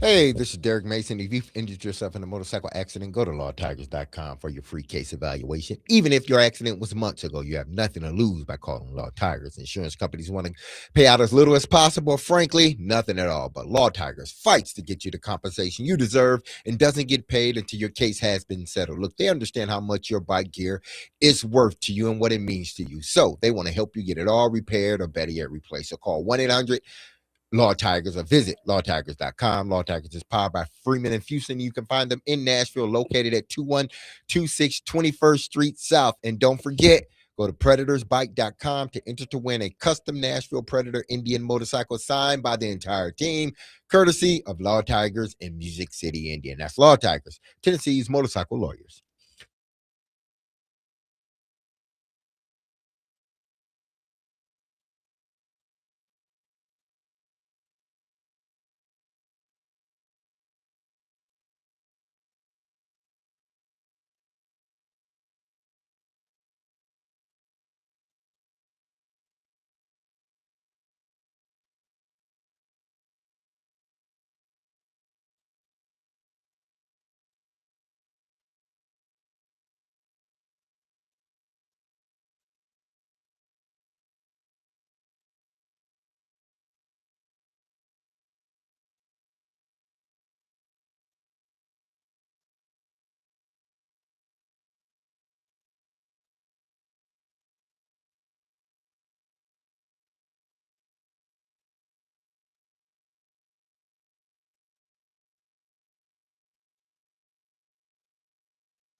Need a bracket to fill out for the NCAA men's basketball tournament? Head to theGameNashville.com/mayhem and print off your bracket today. Presented by Toyota. Fuel your adrenaline at Toyota.com. Toyota, let's go places. Also brought to you by Pizzona MD and Thompson Machinery. Willie Donick, Derek Mason, Adam Vingan here with you. Reacting to the Titans' new uniforms. We were off the air on Friday. The uniforms were unveiled on Thursday evening, so this is our first chance to react to the uniforms. Let's get to your reaction, 615-737-1025. Let me just roll through some reaction here. Joel says, Willie is 100% correct. It's an Oilers uniform, another poor decision from the owner, if I had to guess. One texter says, I see these new uniforms are a big middle finger to Houston and Tennessee. We build Amy Adams Strunk a $2.2 billion stadium, and this is what we get in return. Makes me not want to support them at all. One texter says, I like the cleanup of the logo. Was never a fan of the flaming logo. However, I'm old, so I remember Earl Campbell playing for Houston, which this reminds me of. I agree with both Derek and Willie and think that new uniforms aren't representative of what the Tennessee Titans achieved in the late 90s and early 2000s. Should have had some navy blue breeches options. Yeah, and again, TD brought up the guitar strings, which I think was kind of cool. The Predators do something like that as well. Exactly. So I think that was kind of cool to sort of incorporate, the city with the uniforms. But then again, it's only a sliver of the Navy, and like you said, you got to almost squint to see it, and then they put the navy blue stars under your arm. I mean, stuff like that. It's just, again, I like the new jerseys. Just from an aesthetic standpoint, I don't think they, messed it up or anything. I think they, if this is what we're going to do, and they did it, then they got it right. Right, but again, that's not the point. Exactly, the point is not that it's a good uniform. It's a good uniform, yes. But they changed it. Exactly. They changed it. Absolutely. They're going back to the Oilers. Yeah, and there's that's no the part secret I'm about disappointed about. Right, but they're disregard. It shows the disconnect that they've always had with the fans. I'm sorry, and I think it costs them fans when times are tough. And let's be honest, times have been tough here the last couple of years. If you're a Titans fan, it hadn't been easy. It happens to everybody because it's a parity league. You're going to go in cycles. Happens to some cities more than others. But they've let the stadium dilapidate while they build this new stadium. So they've shown no care to the fans at all on keeping that place a place you still want to try to go to. They're basically saying, hey, you want to go to this old garage that we haven't done any work on or wherever and watch the game? Go ahead. We're still going to charge you. We're still charging PSLs, but we don't really care if you have a great time or not. We're not going to have any amenities for you. And you probably don't have any recollection of Earl Campbell or even Warren Moon, who came along a little after. But we're still going to go back to the uniforms that we had for all those decades in Houston and further disconnect you from the team that you grew up watching, the Titans with Derek Mason and Steve McNair and Eddie George and Blaine Bishop and those guys. It doesn't make any sense. There's no logic other than, hey, I'm from Houston. I like the Oilers uniforms. Let's bring back the Oilers uniforms. It's got nothing to do with whether the uniform is good or not. It's a good uniform. Like I said, if you flipped it, all the red in that uniform to navy blue, I'm thumbs up on it. But they've completely disregarded the two-tone blue. So don't use the two-tone blue. Let's put it on the list, Adam, of the band list? Slogans. No, yeah, the band list. Two-tone blue, no longer a term. Banned. Can't use it. Two-tone blue. Banned. It's banned. Stephen from Clarksville says, no part of this Titans rebrand even whispers Titan in any sense of the word. If anything, the rebrand should have included changing the name to the Music City Oilers, since that is all the new uniforms invoke. Craig says, I've seen some stuff on the internet. That's never a good line to start a text of any kind. I've seen some stuff on the internet, ... says Craig, that behind the scenes, the NFL might have told the Titans either use the Oilers colors or give them up. I don't know who you would give them up to, sidebar, I presume the Texans. If this is true as a native Nashvilleian, if Amy chose Houston colors over two-tone blue, that's that. Again, I'm not sure where you're seeing that, Craig. It's never a good thing to start a sentence with, I've seen some stuff on the internet, but that's what Craig says. And Lenny speaks for a lot of people who are listening to this right now. And I agree, Lenny. Lenny says, I don't even care what they wear. Just be competitive and win some games. And when the season starts, we're not going to be talking about the uniforms. And if they go 3-14 again, we're not going to say, well, it's because of those damn uniforms. And I am a uniform aficionado. I used to avidly read this website, which no longer exists, called UniWatch. I believe the proprietor's name was Paul Lucas. Shout out to Paul Lucas. Loved UniWatch. And he would have these stories at the beginning of every major sports season detailing all of the changes every team was making in their uniforms, the patches, the color changes. And I would read those all the time. So if I had to guess, if Paul Lucas were still doing UniWatch today and he was doing an NFL uniform ranking at the beginning of this coming season, I bet the Titans would go from near the bottom of the list to the top. It's a beautiful uniform, but I completely understand, Derek, where Willie and you are coming from. Yeah, it's just for me, I look back and I looked at several teams, teams that came in with the Tennessee Titans. I mean, new franchise, whether it was the Baltimore Ravens, the Jacksonville Jaguars, and us. We all sort of came in, Yeah, in the late 90s. Late 90s, 97, right around that time. And I look at those two franchises, Baltimore and Jacksonville. And over the years, they've changed like iterations of their jersey, but they never got away from that color, like those colors. Now, one may down, but you see all the colors in there, Which teams did you mention? Jacksonville and Jacksonville Baltimore? and Baltimore. Well, Baltimore's never changed its colors. But what I'm saying is they got new, they changed the designs of the exactly, uniforms, but they were always purple and black. Exactly. That's what I'm saying. They were Jacksonville stayed the same way. They changed the design, but those colors, they had that green. They're still in there. And I'm just wondering why the Titans couldn't do it on this end. Like, why couldn't you more than just a guitar string or some stars underneath or an outline? Why couldn't you keep, or why did you choose to it was all, let's just say it was, you went away from the color. You did. There's still remnants of it. It's like ashes, but it's there, but you really gotten rid of it. And again, the jerseys are nice. Aesthetically, they're going to look good on people as they're walking to the stadium, all that stuff. I get that.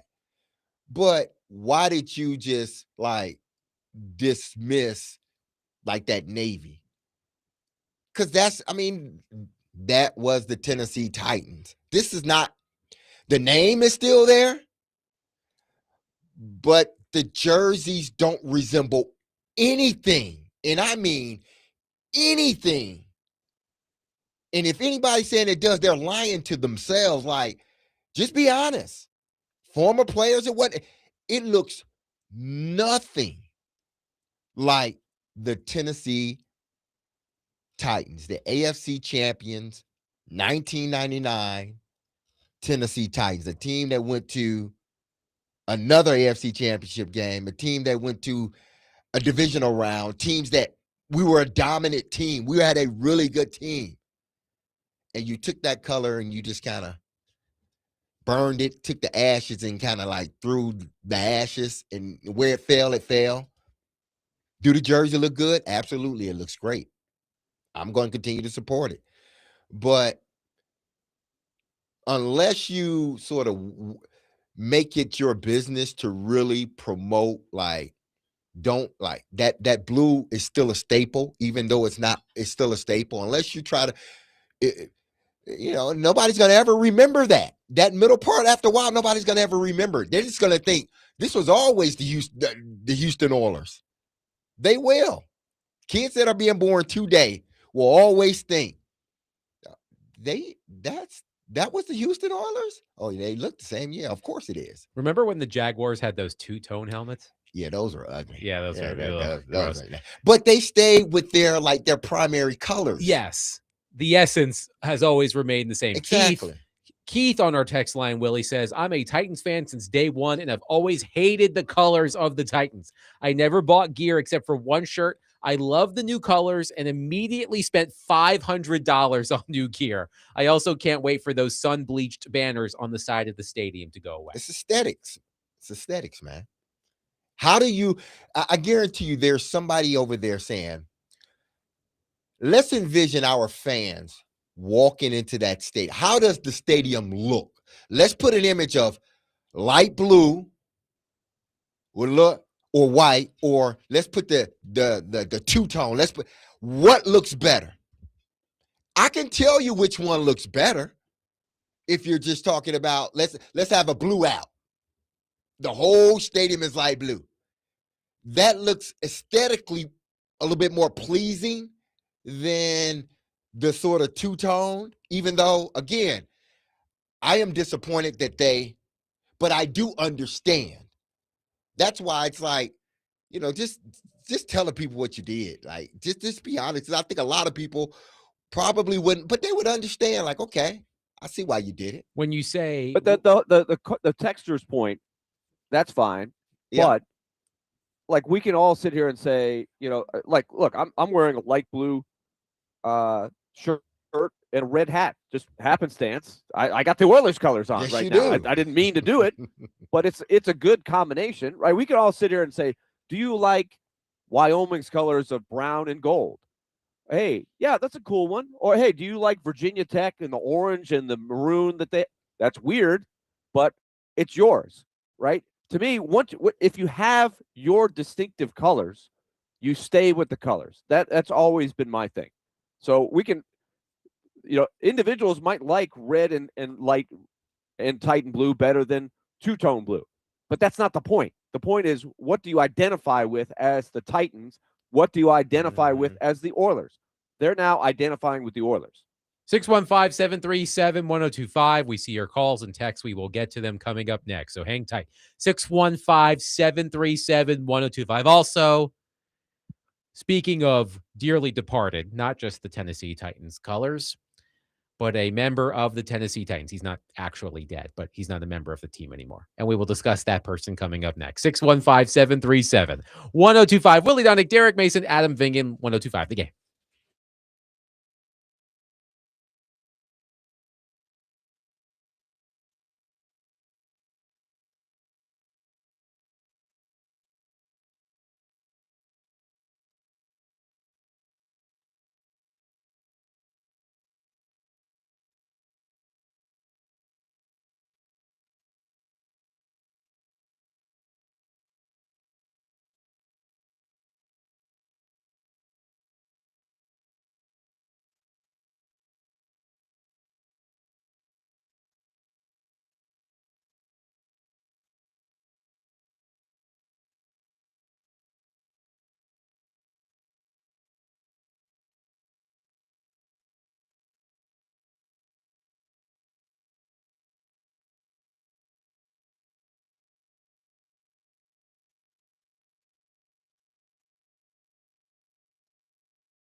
D Mace, Vingan, and Donick, 1025 The Game. Willie Donick, Derek Mason, Adam Vingan, and David Janes here with you. We hope you are having a wonderful and stress-free start to your commute on this randomly chilly day in the middle of March in Nashville, Tennessee. But again, I can't say anything about it because it's like 10 degrees where Willie is right now in Winnipeg, Manitoba, Canada. The Predators wrap up their road trip tomorrow against the Winnipeg Jets. But let's get to your phone, 615-737-1025. We are reacting to the Titans uniforms. We did not have a chance to do this on Friday. We didn't have a show. And a lot of you have a lot of thoughts. So let's get to them now. 615-737-1025. Let's start with T-Mac. T-Mac, thank you for calling. Please go ahead. Okay, I'm going to say this, and just bear with me. I got a lot to say, but I'm going to try to make it as quick as I can. I'm with Derek Mason on this one because I hate I like the uniforms, but I hate the uniforms. I like the uniforms as the Oilers. And by the way, these are not new uniforms. They wore these uniforms 2 years ago when Will Levis threw 4 touchdowns in his debut game. So these are not new uniforms, by the way. And I hate them as a Titans uniform because Derek Mason's right. All the memories of the Titans, the Super Bowl run, the 2018 with Vince Young and Chris Johnson, the whole Mike Vrabel, A.J. Brown, Tannehill, that 2019 run when they went to the AFC Championship game, they did that all in Navy. Okay, they did that in Navy. And in fact, when Bud Adams moved the team here in 97, I was a kid back then. He moved the team here in 97. The fans complained because it wasn't an identity that was familiar to Nashville. It just felt like they was bringing all the Houston stuff to Nashville. So in return, Bud Adams gave us Nashville natives our own team name, and he incorporated the color navy blue. I fast forward up to a few years ago when Burke Nighhill got on the website and said, "Oh, we're going to call the Oilers blue Titans blue." Man, Bud Adams will be turning over in his grave right now because that's not what he asked the organization to do. And then I say this as well. That kind of takes me back to last year when we drafted Cam Ward, right? Warren Moon got up there on that podium and said that I'm okay with retiring my number one because they will no longer wear the Oiler uniforms again. He knew that this rebrand, basically wearing Oiler uniforms and then slapping the Titans name on it, he knew that was coming, right? And then another, like, I think what they had, it wasn't broken. Like, keep the Titans, acknowledge the Oilers twice a year, do Oilers week, pull those uniforms out. Yes, we said we liked those uniforms, but we didn't say we wanted them permanent as the Titans. We like when you pull them out the closet every now and then. We big didn't want difference. you to do that. Yes, it's a difference. So what I'm thinking about doing, and I'm going to beat the door down. It's going to take people like me. It's going to take people like Derek Mason to keep beating the door down and writing emails up to the Titans front office and saying, "Hey, we as fans, this is not what we asked for." And I hang up and listen. Thank you, T-Mac. I mean, Well listen, said. it was very well He's dead said. on. He's dead on. There's nothing that I can, sit here and complain about what he said. I think I think there are more people that feel like that than they're not. I understand there's a fast of people that are going to say, "Hey, listen, I like the jerseys," or "I just don't care as long as they start winning." We already heard a few of those. But it's, to me, and I think a lot of other two-tone Titan fans, it means more than just, a regular jersey. It does. Again, much respect to the Houston Oilers. Always will. Love watching that team. But we were the team that went to the Super Bowl. That's just me. Again, that is just me. Let's go to Bob on our phone line. Bob, thank you for calling. Please go ahead. Hey, guys, I got a good analogy for you here. Yeah, I think the uniforms are great. I love them. Of course, the whole problem being they're too reflective of Houston. And so here's my analogy. It's like your best friend comes up to you and says, I got a date Friday night with your ex-wife. Thank you, Bob.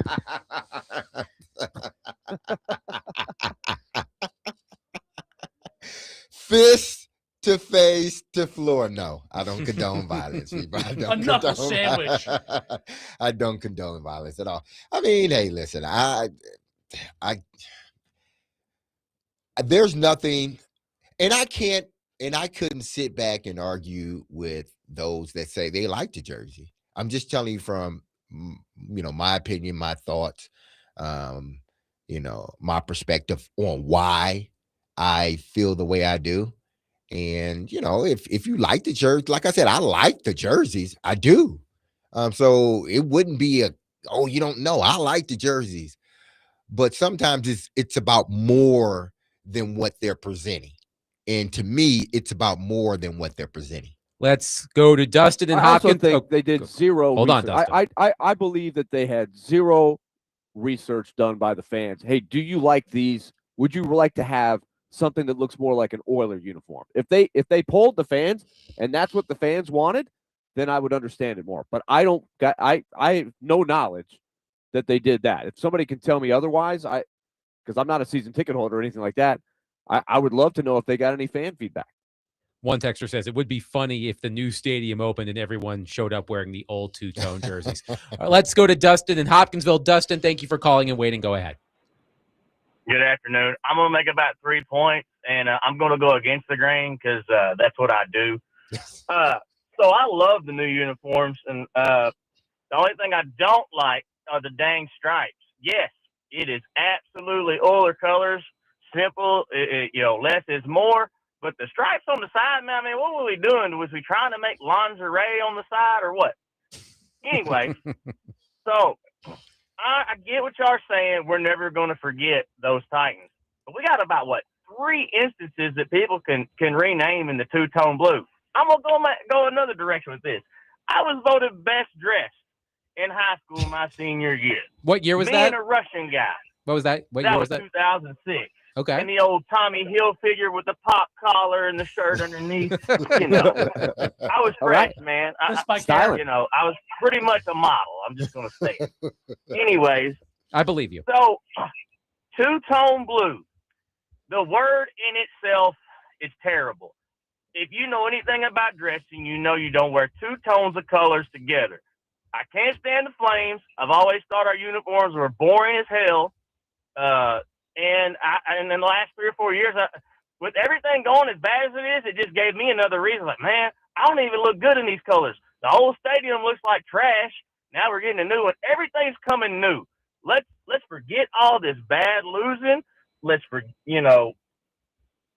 move forward. I love the colors. The red goes great with it. I don't care if it was the Oilers. Our owner used to own the Oilers. They said, get the hell out. He did. It's a slap in Houston's face. I'll slap. I'll wear it every day. Let me tell you something. They don't need to do research because when Will Levis was in that stadium and threw them 4 touchdowns, it was a sea of Oiler blue. That's all she needed to know. She's like, the fans that are putting their butts in the seats like the colors. Y'all have a good one. Thank you, Dustin. Again. Also, don't disrespect. He talked about two-tone. Yeah. Don't disrespect like Tommy two-tone, right? No. Tommy two-tone's great. Don't disrespect the two-tone blue, period. Hey, listen. Or Tommy two-tone. Yeah, or Tommy two-tone. Or Willie knows what I'm talking about. Or yeah, they've got the one song. Yeah. Great song. And listen, I'm not going to sit here and that's his preference. They did a lot of losing in those, that Oiler color too. You know that in the last 2 years, they did a lot of losing. So hopefully this new iteration will not consist of a lot of losing. So, but hey, listen, that's his opinion. And I've said it too. Listen, she understands no matter what the two-tone blue represents, the Oiler blue, the Titan blue, which is the Oiler blue, it looks better on television. It looks better walking into her stadium. It looks better on polos with the little logo, not with the flaming tag. look better with a logo. It looks better on the hat with just the logo and not the flaming tech. The color looks better, not two colors, but one solid color. I get that. But sometimes, you know, having that contrast in coloring is good. It's good to have. So again, we won significant games in that jersey. Throwbacks will always be in fashion. Mm-hmm. So I understand where the Tennessee Titans are coming from. It's a throwback to the Houston Oiler days. And as I said earlier, I thought that the uniforms the Tennessee Titans wore from 2018 through 2025, if I have my years right, were some of the worst uniforms in the NFL. I did not like the numbers. I thought they were a little bit too busy. So this is a significant upgrade over that. I don't think it is what it is. Yeah, I don't think they ever truly, and you can correct me if I'm wrong, Willie, because I was gone for some years. I don't think they ever truly, from the first iteration of the Tennessee Titan jersey, I don't think they ever found a way to make those two colors truly work together so it would look good on the jersey. I don't think they put enough thought. How can we make these over the years? Because it was always over the years, it was just a bland. Then you add some gray in there. Then it was just almost like a cut and paste. And it wasn't like getting some true like people that know about like colors, fashion, and all that. How does look? They got it. Obviously, they chose to do it now, but I don't think, and maybe that's what hurt them, because like the caller said, I don't look. Maybe if they found a way to make those colors work better, then you wouldn't be in the situation that you're in now. I think that's a really good point. I think, Adam, you're referring to when they switched from the white helmet to the navy helmet, which I think the navy helmet was pretty cool in and of itself. But the uniforms, because I had been saying for years back then, it was time for a little bit of a, what do they like to say? A refresh, a rebrand, a glow up. Yes. I don't know what the glow is, but hey, so-and-so's got a glow up. It's kind of a funny term that people use, but I did think they needed a little freshening up of the originals, and I don't think they got it right. I'm with you, Adam. It just wasn't quite as good. And Derek, I think you're right. The best look from a contrast of the two-tone blue is the original Titans uniforms, where they had the navy jersey with the hard light blue accents.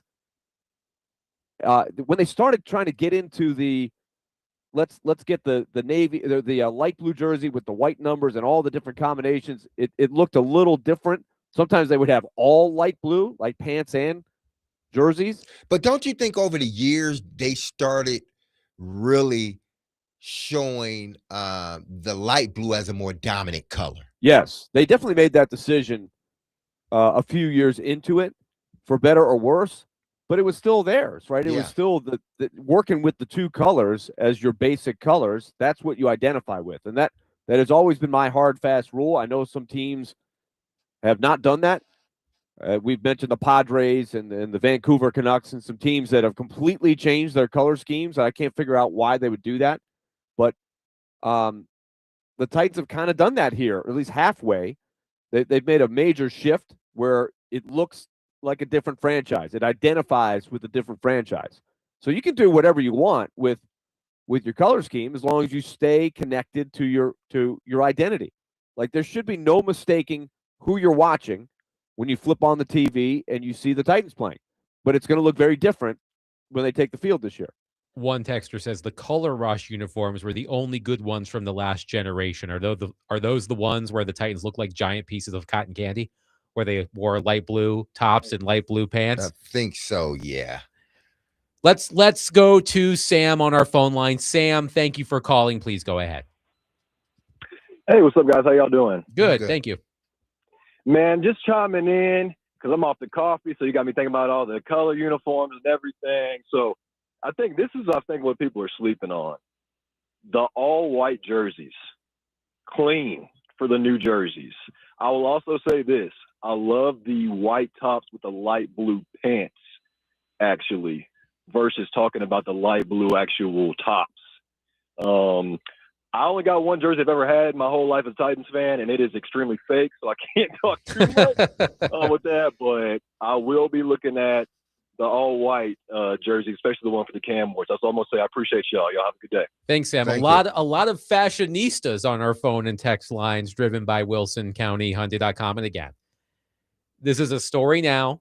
Mhm. When the season starts, we'll probably talk about it a little bit more the first time they go on the field in the preseason with these new uniforms. But of course, as some of our texters have said, all that matters is if they win. It doesn't matter if they are naked out there. Well, you don't want them to be naked out there, but as long as they win, that's what matters. 615-737-1025. Excellent participation. We thank you for your thoughts. 615-737-1025. Coming up next, the L'Jarius Sneed era of the Tennessee Titans is over. How will you remember it? Spoiler, terribly. But let's talk about L'Jarius Sneed. The Titans released him over the weekend. 615-737-1025. Willie Donick, Derek Mason, Adam Vingan, 1025 The Game.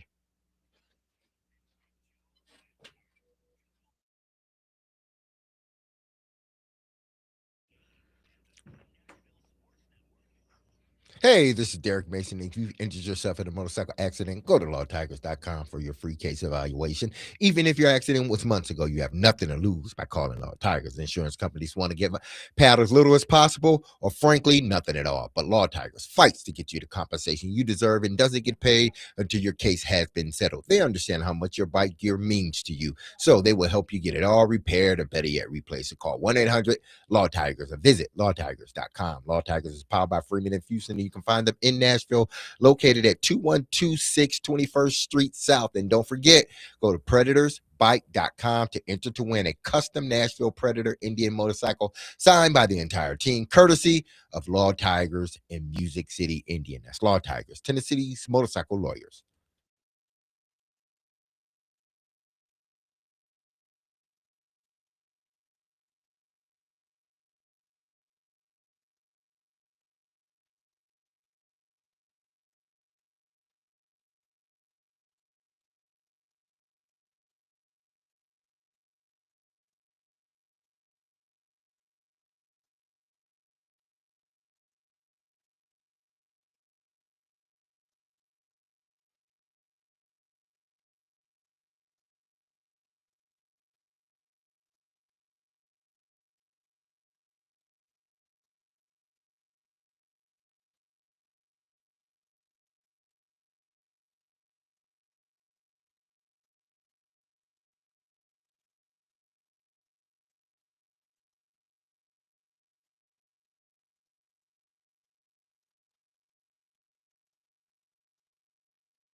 D-Mace, Vingen and Donick, 1025 the game.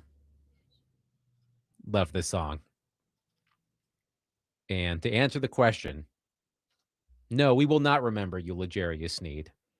At least not for the right reasons. The Tennessee Titans have released L'Jarius Sneed. They did so on Friday, a move that saves $11.4 million in cap space, according to our friend Teron Davenport.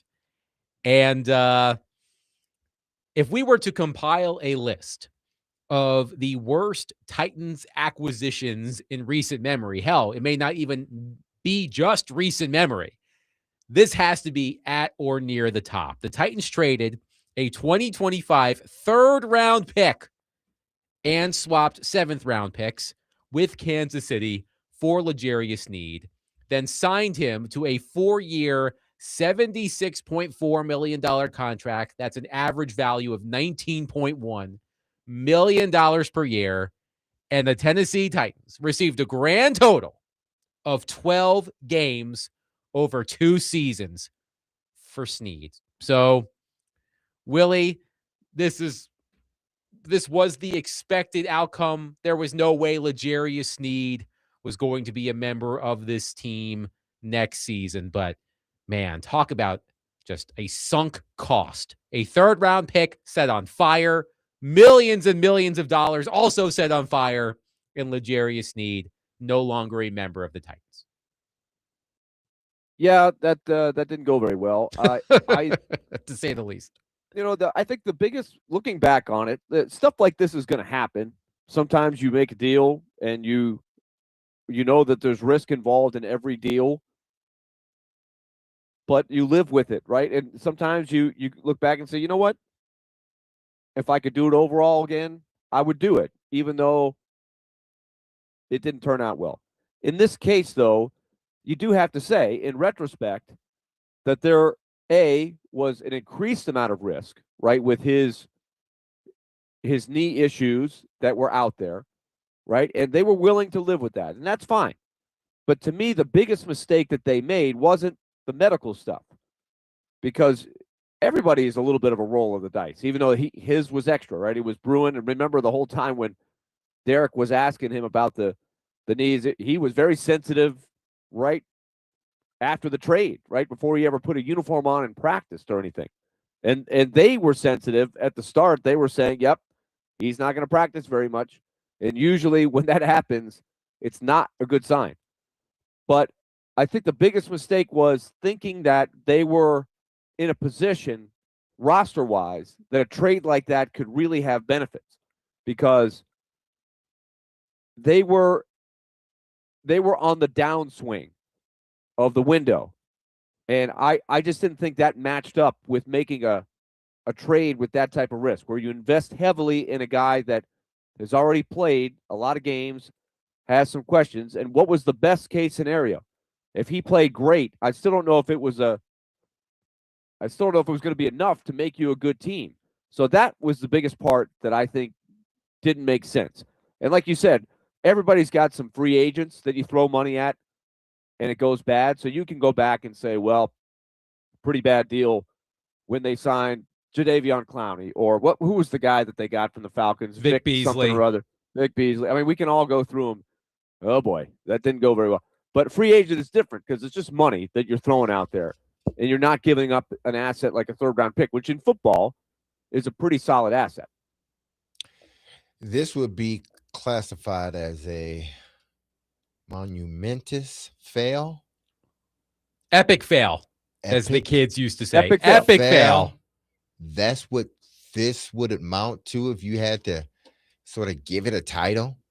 Guess how many snaps he played for the Tennessee Titans? In 2 years? In 2 years. Take a guess. Well, he played 12 games in 2 years. How many snaps did L'Jarius Sneed play? I am going to say somewhere between 500 and 600. Willie? Oh boy, it's less than that, I think. 300? Adam, you're closer. Oh. He played a grand total of, get this, 686 262 snaps in 2 years. Some people play Didn't that seem like that many. in a third of the season. Yeah. But he's played 2 snaps, means 662 snaps in 2 years, roughly 300 and something per year, 331 per year. This was an epic fail. And even when he was on the field, see, you can probably try to justify it if he got, like, say for instance, Calvin Ridley. Mm-hmm. If they were to part ways, if they would have had part ways with Calvin Ridley, yeah, we would have said, well, at least when he was on the field, he did play. Like the dude, he had his drops for a few games, but the dude always responded. Like he came to play and he made some big plays for him. You can't say that about L'Jarius Sneed. You can't. Did he make a single notable play in 2 years? I don't as a member know. Of the Tennessee Titans? He may have. Because if you're judging it by what they discuss in their room, I'm sure he has. But if you're talking about game-changing plays, like impact plays, there were few and far between. You could probably count on one hand in 2 years how many of those plays he made. Contrast that to before he got to the Titans. I'm sure he made a bunch of them. I'm sure he did. Hence why he got the money here. But this was just, sometimes you get it wrong and it's like, okay. Yeah, okay, I got it. You effed up. Excuse me. But that's what you did. There for a minute. That's what you did with this. It was just, there was nothing about, and then add on to the legal stuff. Yes. I'm not saying that he did. I'm just saying add that into it. You know, sometimes if your talent outweighs your problems, they're going to keep you. Well, he had no talent to sort of look at because of it's like, I couldn't just like keeping him. It's like, no, his talent doesn't match whatever. No, I can't. No. So not only were you not playing on the field, but you found yourself in legal trouble off the field. Yes. That's why I said this was a colossal, epic, whatever big word you want to use. A titanic failure? Titanic failure. Taylor says, at least Borgonzi won that trade. Well, I suppose he did at the start. Well, but you see what I'm saying, though, is the reward that you would have gotten even if Sneed played really well. Exactly. We do, by the way, we do have a texter. It wouldn't have amounted to anything. Let's give you a comparison. Okay. The Julio Jones thing almost went as bad. It didn't have a whole lot, but at least you understood it more. They were going for it, right? Mm-hmm. They felt like Julio Jones, if they could squeeze 1 or 2 more really good years out of him, that could have been the difference of getting over the hump and winning the whole thing. That was much more understandable, even though the net result of the trade, I think it was a 2nd-round pick, and the same issues. Hey, he's not going to practice. Is Julio practicing? No, he's not practicing. Is he going to play this week? No, he's not going to play this week. Is he playing next week? Oh, I don't know. Maybe next week. I don't know. It just, but you could get it. I understood that. This one, you knew it had a chance to go that way, but what was best case scenario? That was my biggest problem with it. One texter does have a nominee for a good play that L'Jarius Sneed made in 2 years. He had good effort on the Cardinals game before running back dropped the ball before the goal line. Yes, you're absolutely right. Okay, we'll give him that one. Listen, I said that he could have made more plays than that, but that is a good call, texter. I do remember that. I go to if injury is some things you just can't stop in this league, even though the Titans knew the risk. But I'm sure they figured when he's on the field, man, he's just going to be like, that's going to be our guy. And when you did get on the field, you was never their guy. You even Julio Jones made some plays, and I think it was more so Julio got in what you call his doghouse, Vrabel's doghouse. Yeah, he got in Vrabel's doghouse early, so that was never going to work. So they were butting heads at the moment he got there. Almost, it seems like. So that may have been some other stuff going on, but it didn't seem like Legarius. It wasn't no button of the heads. It was like you're coming in here, you're our dude, and we're gonna let you. If you need to rest, we're gonna let you rest, not practice all this other stuff. But then when you got into play, you just was never the guy that they signed. Well, remember in the opening game against Denver, he was on the snap count. He didn't play very much, and then Yes. after the game, he caused a stink. Hey, ask the coaches why I didn't play so much. I remember that as well. I mean, it became almost like you knew, because I kept saying, even when it was happening, like, y'all are undermining each other. You know, one person says this, and the other person, the head coach, says this. Like, y'all undermining one another. Like, that ain't gonna work. And it didn't work. Hence, they cut him. I mean, look, perhaps I was hoodwinked by Legarius Sneed. The season before he arrived in Tennessee, I was on his train. He too. was outstanding for the Chiefs. He had the pre-existing knee condition, but he didn't miss games. So I didn't concern myself with that perhaps as much as I should have. But just I agree with you, Derek, and I know Willie does as well. It didn't work. The Titans lost a 3rd-round pick out of the deal. Look, the Titans have enough money. They set some on fire for Legarius Sneed, so be it. But a 3rd-round pick is valuable for a team in the position the Titans are in right now. Yes. And they were back then. They needed draft picks. But if they were, I could see it. If you're like, hey, look, this guy's a big injury risk. Hey, but like you said, you could justify it. He hadn't missed games. All right, we're going to have to babysit him a little bit of practice. You know, we got to manage this. It could be high maintenance, but if he plays well, we can win it. That was Julio Jones, but they weren't in that position. That was the problem to me. It was worst case scenario. One texter says, in the history of the Titans, have we ever had an aging free agent skill player do well? Yes, I think. Well, I mean, Delaney wasn't aging, but he was a free agent acquisition, I believe, or did they just sign him? But he had spent 4 years, 5 years, maybe in San Fran, and he did really well. Delaney Walker was 29 when he joined the Titans in 2013. That was his age 29 season. So he had some good seasons for the Titans. And Rashard Matthews, I thought, came in and did pretty good. And I'm just talking about guys I remember after retirement. So I mean, they've had a few. Really those two. Where you cut off the age, like you have to make an age cutoff of 30. I mean, is it 29?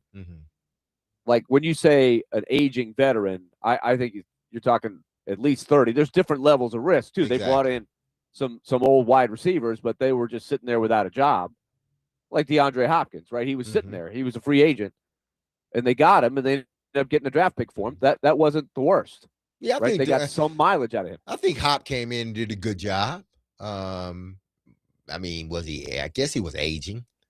He was definitely aging. He was aging. That was his last. But they got a few years. 1,000-yard season out of him, exactly. and then they got a draft pick and traded him. So it wasn't a sunk cost at all. It was a good usage of assets. And there were some that thought he should have signed an extension. That wouldn't have gone well.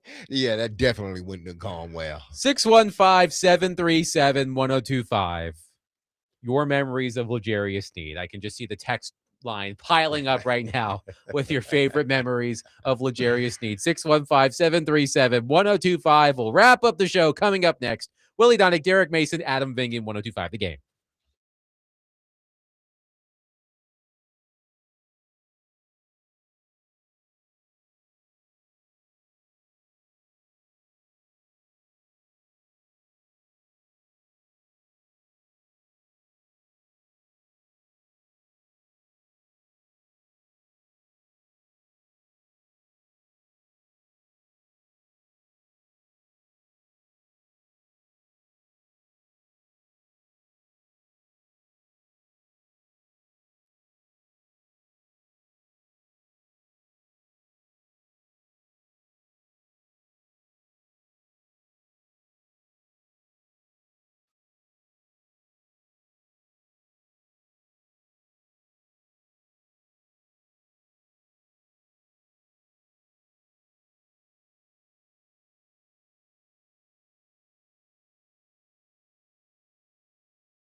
D. Mace, Vingan, and Donick, 102.5 The Game. Willie Donick, Derek Mason, Adam Vingan here with you. Tomorrow on the program, Trevor Mathich will join us. Predators GM Barry Trotz will join us. The Predators are back in action, wrapping up this road trip against the Winnipeg Jets. Puck drop at 7, pregame at 6 tomorrow, right here on 102.5 The Game. Let's go back to our phone line, driven by Wilson County, Hyundai.com, and welcome in Jay, who wants to talk L'Jarius Sneed. Jay, thank you for calling. Go ahead. Hey, guys. Hey, how are you? Pretty good. I've got a theory I want to throw out there on this guy. He played with Kansas City. He always had a chance to make the playoffs, go to possibly Super Bowl. Played well this last year, but then I think they saw he was a little bit injured, didn't want to, continue having him. He gets a big contract here with us, gets here and realizes these guys are not very good. This team's not going to be very good. I'm not going to put myself out for him. And I think part of it was that, along with, his injury, but I think part of it may have been he just didn't really want to play for us. Thank you for the call, Jay. I think a lot of Titans fans have felt that way at various points, that L'Jarius Sneed realized that the Tennessee Titans weren't going anywhere and he did not want to give maximum effort. He got his money. We've heard plenty of that over the past couple of years. We'll see if he ends up back in Kansas City. They have a lot of holes at cornerback now. So Yeah. we'll find out. If that is indeed, but the if health- that's the case, but I wouldn't want that guy on my team. True, if that but- was the case. Yeah, but don't you think that the health stuff ended up being the stuff? Oh He yeah, should play. absolutely. That ended up being the thing. Keep the main thing the main thing. Yeah, The main thing was the injury. if he's suddenly playing every Sunday for the Chiefs, then I would be like, okay, what's going on? he got I'll us. believe that when I see it. Well, we will find out. So long, L'Jarius Sneed. We hardly knew ye. The NCAA men's basketball tournament opens Thursday. Vanderbilt draws a 5 seed in the South region. The Commodores open play against McNeese out of the Southland Conference. That is a 2:15 p.m. Central tip-off on Thursday in Oklahoma City. If Vanderbilt were to advance, the Commodores would face either the Nebraska Cornhuskers or the Troy Trojans in round 2 of the South region, which is anchored by number 1 Florida, which Vanderbilt just defeated soundly at Bridgestone Arena over the weekend. You may recall McNeese as a 12 seed last season, coached by Will Wade, who's no longer there. He's at NC State. But Will Wade and McNeese as a 12 seed knocked off Clemson 69-67. Here's a fun fact for you. The halftime score of that game, McNeese 31, Clemson 13. And Clemson, I remember that game. Clemson outscored McNeese by 16 in the second half, but they were unable to complete the comeback. So McNeese, Willie, has experience as a 12 seed winning in this tournament. Well, and they have experience, and this is what I have not seen exactly how many of those guys are back this year. Like, for I instance, believe 2 off the top of my head are back from last year. That's probably a lot based on today's college basketball, but it's not like they've got 5 guys back from that team. And Will Wade, of course, the shout out to Nashville, FRA. Chase McCabe always likes to make a point of that. So Will Wade is no longer the coach. But this is an interesting matchup to me. And I have seen sometimes, how many times have we said matchups will be important for this particular Vanderbilt team because of the way Vanderbilt goes about it. And they won some games in the SEC tournament that gave you a lot of confidence that even in areas where they struggle, giving up offensive rebounds, etc., they were still able to beat Tennessee twice and Florida down the stretch, who are amazing, maybe the best rebounding teams in the country. McNeese is built a completely different way. McNeese is the number 1 team in the country at creating turnovers on defense. Number 1. The average percentage possession of turnovers in the country is 16.8%. They make you turn the ball over 24.6% of the time. So that's basically Derek and Adam are coming down the court. If I'm the McNeese defense, You're turning the ball over 1 of every 4 times up the court. That's a huge percentage. And then the next level is, are you throwing the ball out of bounds to where you get to come back and at least set your defense up? Or are they making steals and you can fast break off of those steals? Well, McNeese is number 1 in the country at that as well, 15%. So they get a lot of points off of turnovers. Now, how is Vanderbilt built? What's one of their biggest strengths? They don't turn the ball over very often. Tyler Tanner has got tremendous ability to take care of the ball, and Duke Miles is not far behind. A.K. Okereke is basically a point guard who can play the 3 or 4 position. So he's an extra ball handler. So I think that's going to be a big thing to watch, is can Vanderbilt take care of the ball against McNeese? Because McNeese thrives on turnovers.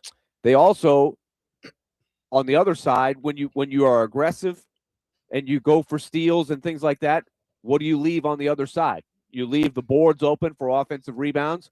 They are 339th in the KenPom in percentage of shots that are rebounded by the offense.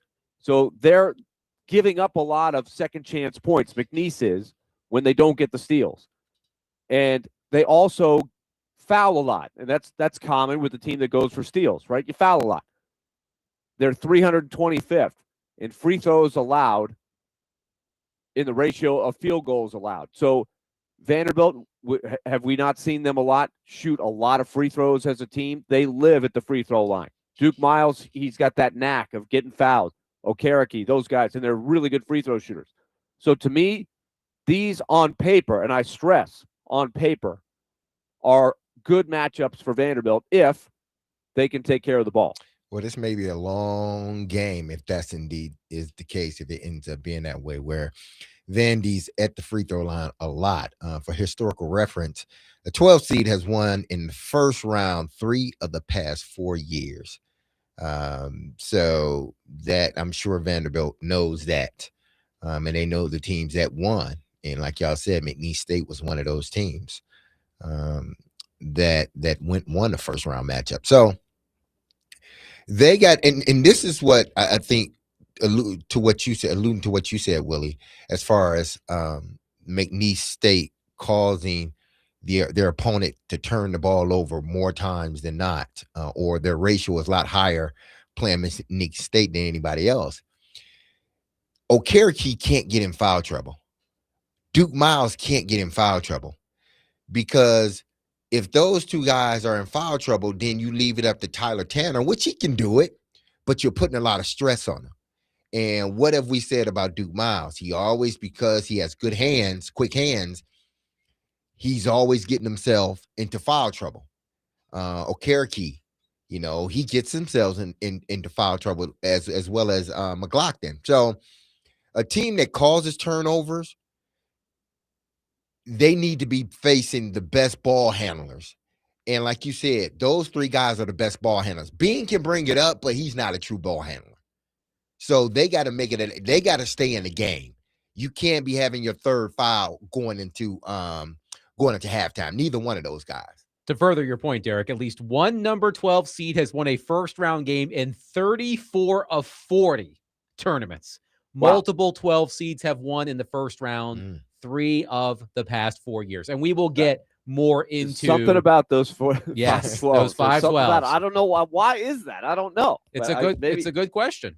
It's a good question. And we will get more into Vanderbilt's matchup against McNeese and the Commodores' outlook in the NCAA tournament throughout the week. Again, Vanderbilt tips off 2:15 p.m. Central on Thursday against McNeese in Oklahoma City. You can hear that game right here on 102.5 The Game. Quickly, before we go, another quarterback off the frontier, Willie Donick.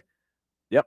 Justin Fields traded from the New York Jets to the Kansas City Chiefs. Justin Fields reportedly wanted to go to Kansas City, so the Jets traded him there to back up Patrick Mahomes, who is recovering from knee surgery. So Justin Fields, who has been on the frontier many a time, Willie, off the market on to Kansas City. Is there anything on the return? What did the Chiefs give up to get him. Let's see here. I thought it was a late pick. It's a 2027 6th round pick. ESPN says to facilitate the trade, the Jets are paying $7 million of Fields' $10 million 2026 guaranteed salary. Kansas City will pay the remaining $3 million, much like the Jets did when they traded last week for Geno Smith. Gosh, I'll tell you what, I love that trade for the Chiefs, because I think Justin Fields fits the mold of not, at this point in his career, not who you want starting, but I think a high-end backup. Would you agree, D-Man? Yes, I would. And if I was him, I would have drove myself to Kansas City. I wouldn't even got on the plane. I would have drove. I'm about to give him an myself. extra mil. I'd have drove myself to Kansas City. I'll put a mil out of that $7 million. I'll pick one of them. I got to get to Kansas City. Exactly. Is Mahomes going to be ready for the regular season? They don't know. I mean, I know they want him to be ready, but would you have him playing in theoretically preseason? Justin Fields start week 1 for the Chiefs? I think it's possible. At least we know those ACLs can be. Yeah. Oh yeah. He'll play in the preseason. He's going to get a lot of snaps in the preseason, I'm sure. So, but it was a good move for Justin Fields.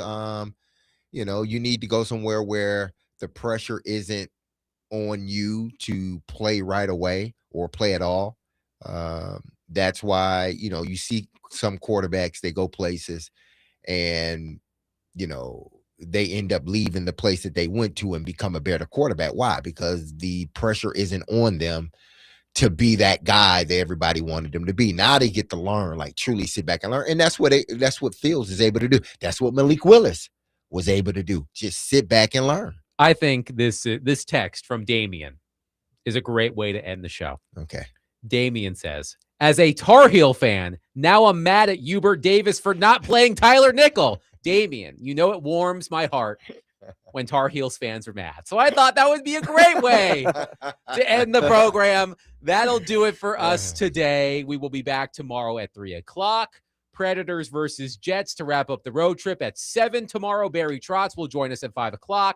Trevor Maddich will join us in the 4:00 hour. We'll continue to look ahead to the NCAA tournament. We'll talk Titans and Preds. We'll do it all tomorrow at 3:00. Be loved, love on your people. Have a safe, blessed, and wonderful day. I love you. The team loves you. You hear that music? Don't you forget about us, because we will not forget about you. See you tomorrow, 3 p.m. on 102.5 The Game. Peace.